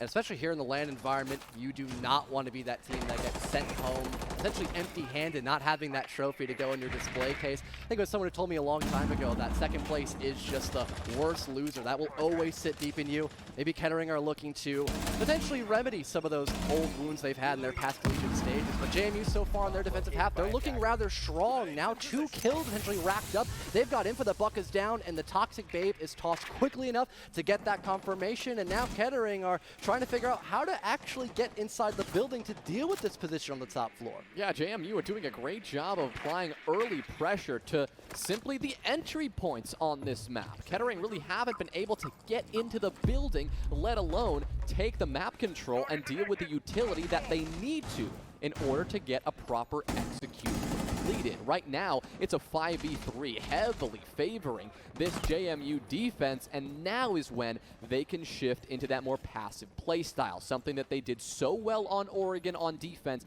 that gave them the edge to take the map. With 2 bodies dropped on the side of Kettering, JMU do not need to force these fights. They can sit back and they can wait for Kettering to take this space. You see, that's what Amplify's trying to do upstairs in the long hall. You see, that's what Prismo is trying to do now that he's rotating around to apply some pressure on the windows. But it's what they need to do, and they need to do it soon. So the coordination there in that return drone not well used, but Amplify still swings up in time to find at least one single kill, but PK the longer angle bodes for the 416. Prismo trying to do some damage on that window repel to score one, but still a very challenging area for Kettering to try to get into, especially since there's no one holding diffuser and probably no one to cover the plant now in this 1v3. Yeah, now that Prismo is stuck on the rappel, I mean, it's as good as over. No way he's going to be able to get into the building because James Madison knows exactly where he is. No real danger of taking this fight. They know that the moment he tries to swing in, they can set him up in a crossfire very easily. Here it is. Somehow Prismo wins the first one, but he's not going to win more than one engagement as JMU will bounce back on their first defensive round and get us closer to tying us up. And the idea of trying to use that Rotero drone to really solo out the guy in Janitor, that was a great idea. I feel like if Amplify was a bit faster, that could have maybe even found that kill in towards Janitor at an even better rate and maybe denied PK of scoring that refrag there as the Jaeger, but that is getting a bit on the more nitpicky side of things. Still, though, not anticipating that early aggression, that is the more concerning part because JMU, again, we talked about external angles on Oregon. Kettering are going to try to replicate that as much as they can to not be as active as they need to be when taking those first couple of gunfights, but now that JMU had a whole map to figure that out, bringing that on bank, it's definitely a much bigger challenge and even bigger gamble at that, so JMU just proving the point that they also do their bookwork and they also can adapt, not just Kettering. Yeah, it's Kettering now that will have to stay on their toes. They don't want to allow this one to get tied up if they can. I mean, they grinded for that 2-round lead, and already that lead has been halved and is 1 round away from not existing at all. Down to the basement for James Madison. It's going to be a Lockers CCTV defense here. Say, well, for JMU, not really running that unsimilar of a lineup that Kettering had for their defensive half, still having a boatload of stall, having the K-Claws as well, and you got the Twitch drones to maybe break those, but that is it. Oh, never mind, they have Verdant at the Thatcher. Just kidding, that's my bad there, but interested to see if you could actually still get those Twitch drones deployed to break some of those Vulcan packs in the early round, because again, we saw how much of a threat those were for JMU when they were trying to attack in this bottom floor, especially when they wanted to go direct with that Montaigne. So if there's still a huge amount of utility here for JMU for that final execute, that could be troubling, especially if Kettering, since they're going for a full top to bottom, if they waste a lot of time here, that could be even more trouble. Right, this is such a difficult site to attack well, because not only is Bank, in terms of simple square footage, a massive undertaking of a map, but when you finally get to the bottom of this map, and when you finally secured the control you need, there's a lot of utility sitting in your way. Thankfully for Kettering, they're slowly starting to deal with that. You just saw a Vulcan canister down below already get destroyed. That fire, which takes quite a long time to dissipate, is already going to chip away, and that clock is not going to come into effect as much as it would in the late round. Jarvis has already placed all those Vulcan canisters down, so there's no going back there and putting another one on the wall. They don't have much in the way of other fire to rely on. Thankfully, they do have the smoke grenades in the hand of Shadows that can be that secondary plant denial towards that late round if they need it. So, Verdant, again, having those EMPs, able to break down those K-Claws with relative ease, but seems like for Blue Key, he might opt to trick this. If maybe Verdant isn't expecting that to happen, there could maybe be good counterplay, but again, with just throwing out 2 simple EMPs, that would immediately shut that down. But again, it's a matter of if you know what's bound to happen once these hatches are being attempted in terms of opening up. You see Prismo sneaking in this Twitch drone, hoping to deal with these final few pieces of utility. If they can, that would have set themselves up really nicely. Does look like PK spotted out that drone, though. And so Kettering will have to rely on simply the intel that the remaining drones can provide. Using these X-Kairos pellets, opening up this elevator hatch should be a great way of giving themselves more options on the approach. And now that Bucka has dealt with Shadows, really, they have way more options at their fingertips here. This defense is going to start to get stretched a little bit thinner, but Kettering, they only have 20 seconds. They need to make a move, and they've got to make it happen right now. You've got the pressure now building from this server door. Amplify dumping in these flashes to make a play, but that C4 will send him sky high. Only 8 seconds remain. It's going to be a last-second ditch effort for Kettering, and they are not going to make it happen. JMU will collapse on the bomb site, shutting Kettering down 1 by 1. and tying us up at 4. And Kettering realized how difficult it would be to try to go for that default attack they just went for. You saw at least a small amount of an adaptation. You saw that back hatch opened up leading into elevator, and you saw people starting to transition away from open area, but they just didn't have enough time to get someone to, for example, walk down and through garage to make sure that Marble player isn't just going to be immediately caught in a bad crossfire. They didn't have anyone to be able to get that hatch opened up over an elevator entrance, or pardon, not elevator entrance, sorry, over an vault entrance as well. So they just had to go in for a desperate walk into the bomb site and hope that they maybe can avoid a lot of that utility that JMU was stacking up, but unfortunately they were still prepared for that plan A attack and they would be able to stop it pretty much instantly.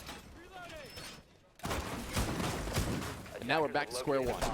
Yep. Just like 4-4. that, it is 4-4 deep into this decider map, and it is still so unknown who is going to take this one. I mean, John, I wouldn't have it any other way in this grand final, but after a strong map 1 performance from Kettering, a barely win, but yet a strong performance from JMU on Oregon, now we are just trading blows here in this final showdown.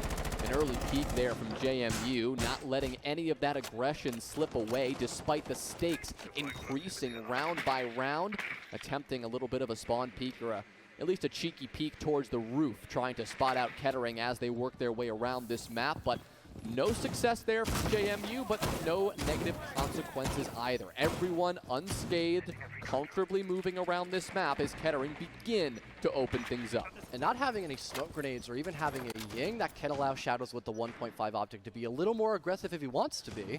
But so far, that aggression, like you mentioned, has been tamed pretty well by Kettering, and they still have good info on these roamers up above, and are maybe looking to utilize those Argus camps to help establish the cutoffs. And there it is, Derp up above is able to just barely win that 1-for-1 against PK, but still finding something significantly better than nothing, or even just losing your sledge when there's so much vertical to do for this top floor. That's very important because now Jarvis feels the need to make an impact up above, and it looked like Bucka knew that was coming, but I guess not.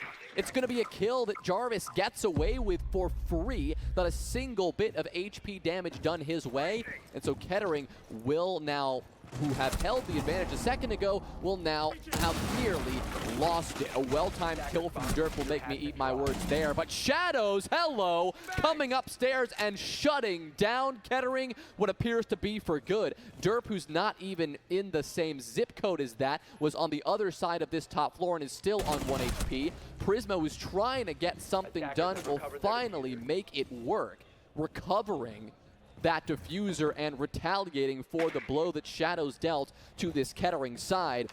But it's a 2v2. This is not going to favor the attackers one bit. And now trying to figure out where they can attack from as well. There's no one to get any of those walls opened up leading into staff room, but they could still go through the double door. However, the Maestro of Havoc playing so close there, that could be a really difficult spot to actually burn away. There are some nades available, so maybe over the top of the wall, that could maybe use to kill the Maestro if there's someone there, but he might want to save those for the shield. Yeah, now a little bit of uncertainty as to where these final few defenders are positioned, trying to deal with that deployable shield, but they will finally make it happen, only to lose Derp to a single bullet on the body shot. Prismo gets one. Close around the corner is Havoc. This is dangerous for both of these players. It's a pre-fire that will just be a pre-fire off in that 1v1, but it is Havoc. He's got more bullets in that Alda, and he will survive it, just barely. And the question I proctored earlier was, where is the flank potential by JMU, and when will it happen? Well, we got our answer, Jonah. Round number 9, done by none other than Shadow, someone who I talked about saying he could get aggressive because there's no one that he has to deny with those smart glasses, so he just goes up above and just does what he does best, just shoot people in the head, kill them, and have case control for a good chunk of time. But not only that, how effective the roam game was besides Shadows going on that flank. There were no drones left for Kettering. If they had an inkling of info, they could have figured out there was a Maestro stuck in a corner, we can nade him out, force him to maybe take a gunfight in a bad position, or just outright kill him. If that happens, you're now in a 2v1, and if you can cross that gap, get in the bomb site, and play for a 2v1 post-plant, that's the round there for Kettering. No questions about it, but again, because they were walking in blind, it was nothing but net for JMU. I know we've been talking a lot about PK and Jarvis, that leadership and that fragging power on the side of JMU, but Shadows over the last 2 maps has been playing lights out.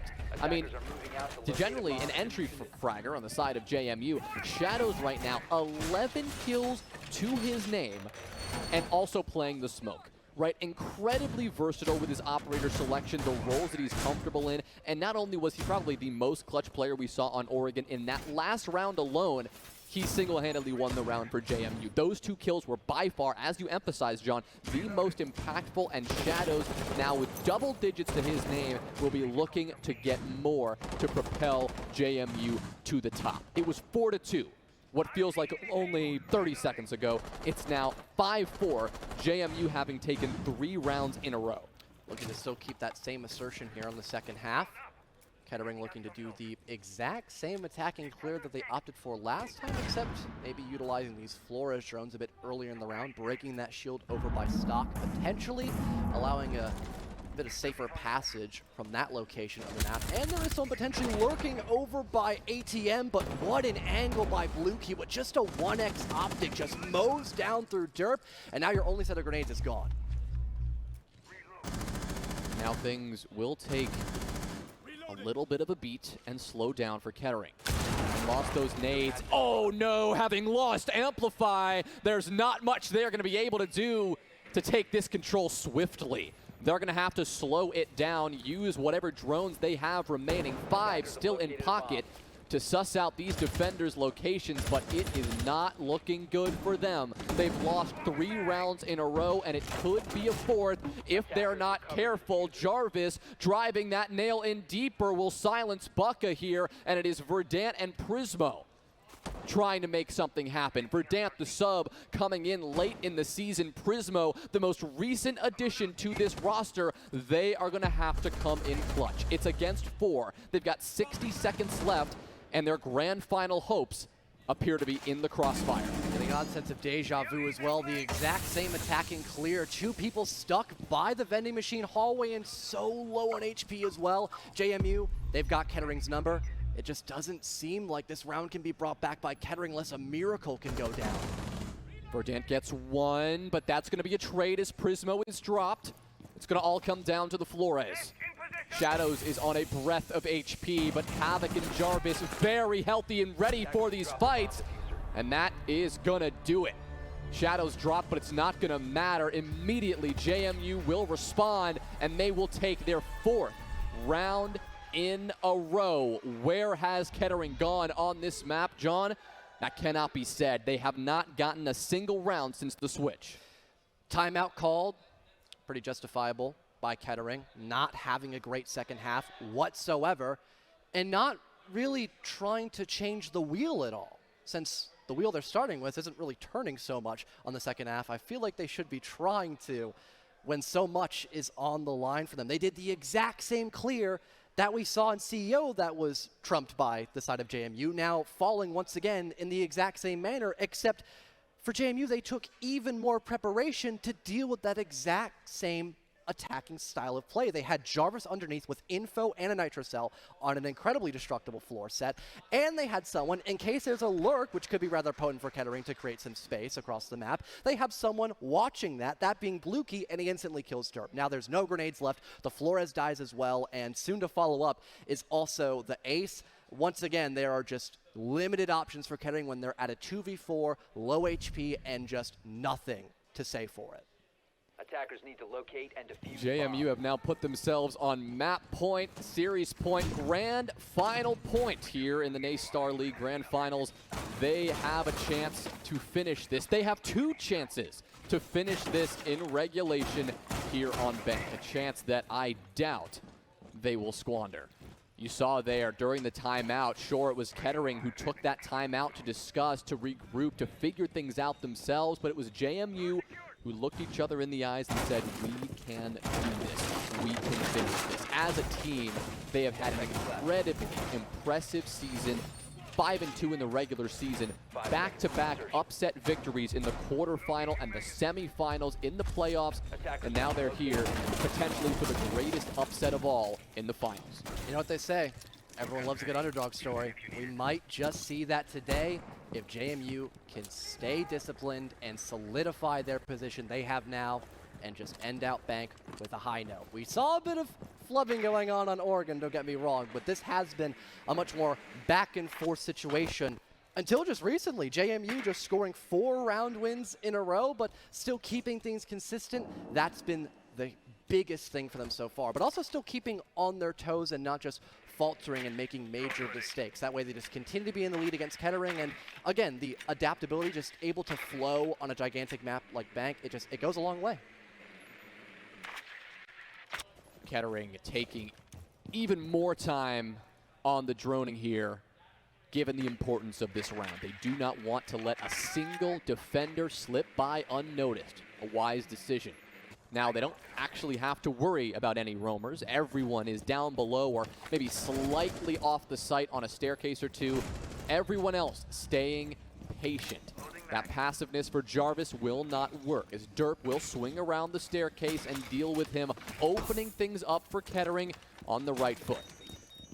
Well, one big change I'd have to say is here for Kettering is the fact that they have multiple sets of hard breach, so now it isn't Verdant just trying to backpack every single portion of getting those hatches open, maybe rotating to get that CCTV wall exposed too. Now you have Amplify on the Thermite, but what you don't have anymore is Derp with those ever so potent frag grenades, but at least you still have the EMPs able to once again try to get these hatches opened up. We saw the K-Claw deployed, but not 100% sure if it actually tricked the wall. We didn't hear the Kairos charge go off, so I believe it worked for Blue Key, but so far we're still just in mystery with that. 60 seconds now coming and gone.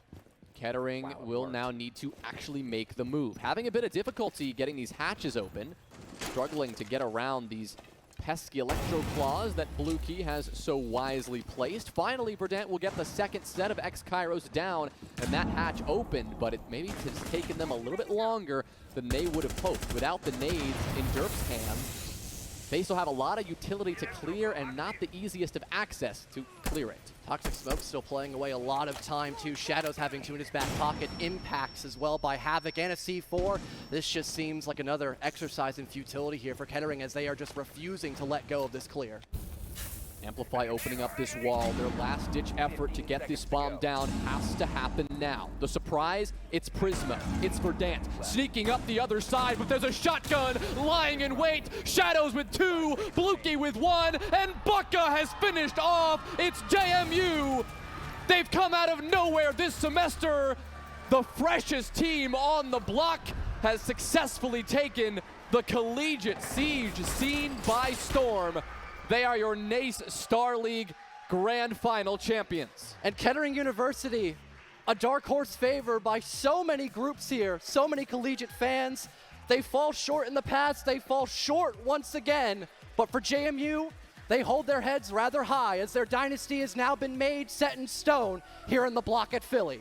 What a way to close out this weekend for JMU. What a way to close out the season for this team of players that are now not only going to solidify themselves, their names in the Collegiate Siege record books, but now, by all appearances, have so much to look forward to in the future. This is a team of sophomores. This is a team of young blood that is eager to make their mark on the collegiate world. And, well, they've already done so, entering a league that, well, some said they had no business being in, and that they have just taken down one by one by one. Finally, with Kettering, a team that came in as the favorites with 2.5 years of experience under their belts, and they could not come out on top. It really was an impressive Bank finale to close it, and JMU and Kettering, they both said they came prepared for this map. It looks like JMU were just a little bit more ready.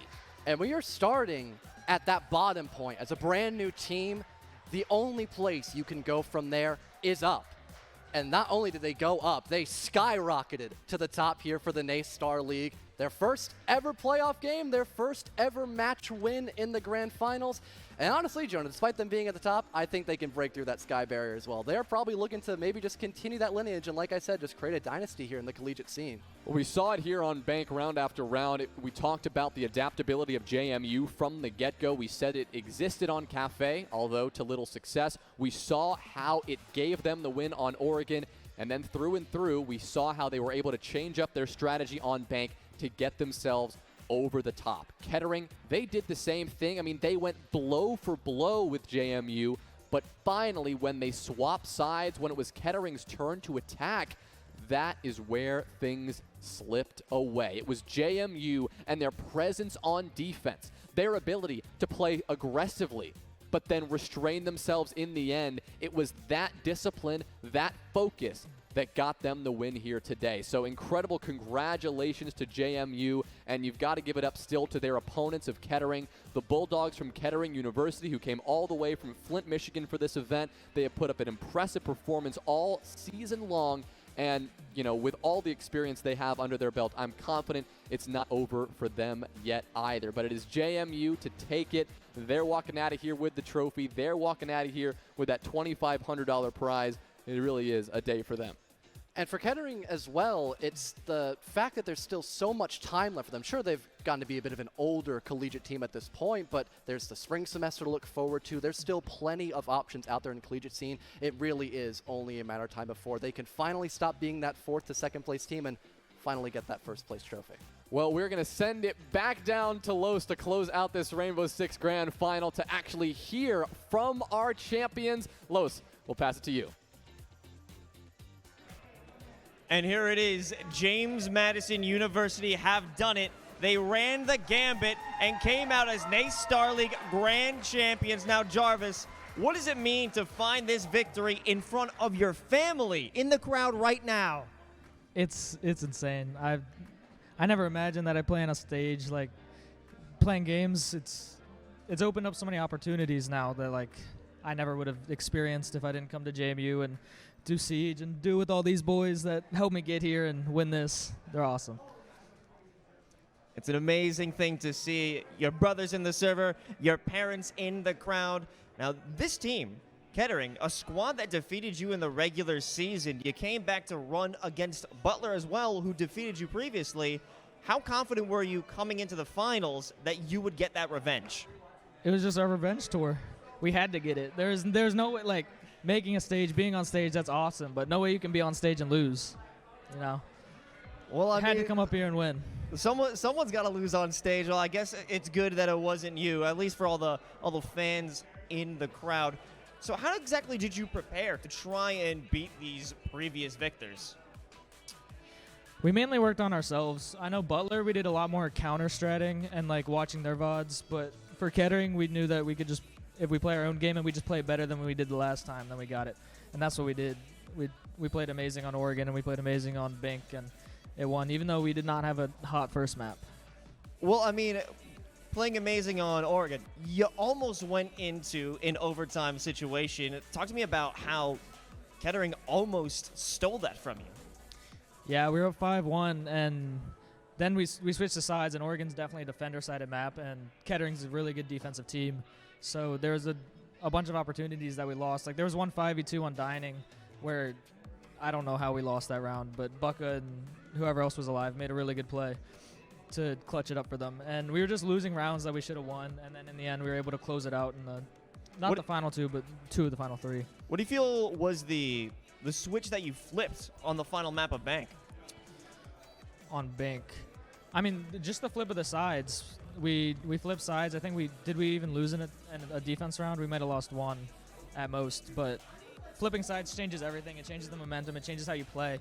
And we played a lot more passive because Kettering they were very, very slow in their attacks. So it helped when we were just sitting back and making them whittle down their clock till we were ready to win that.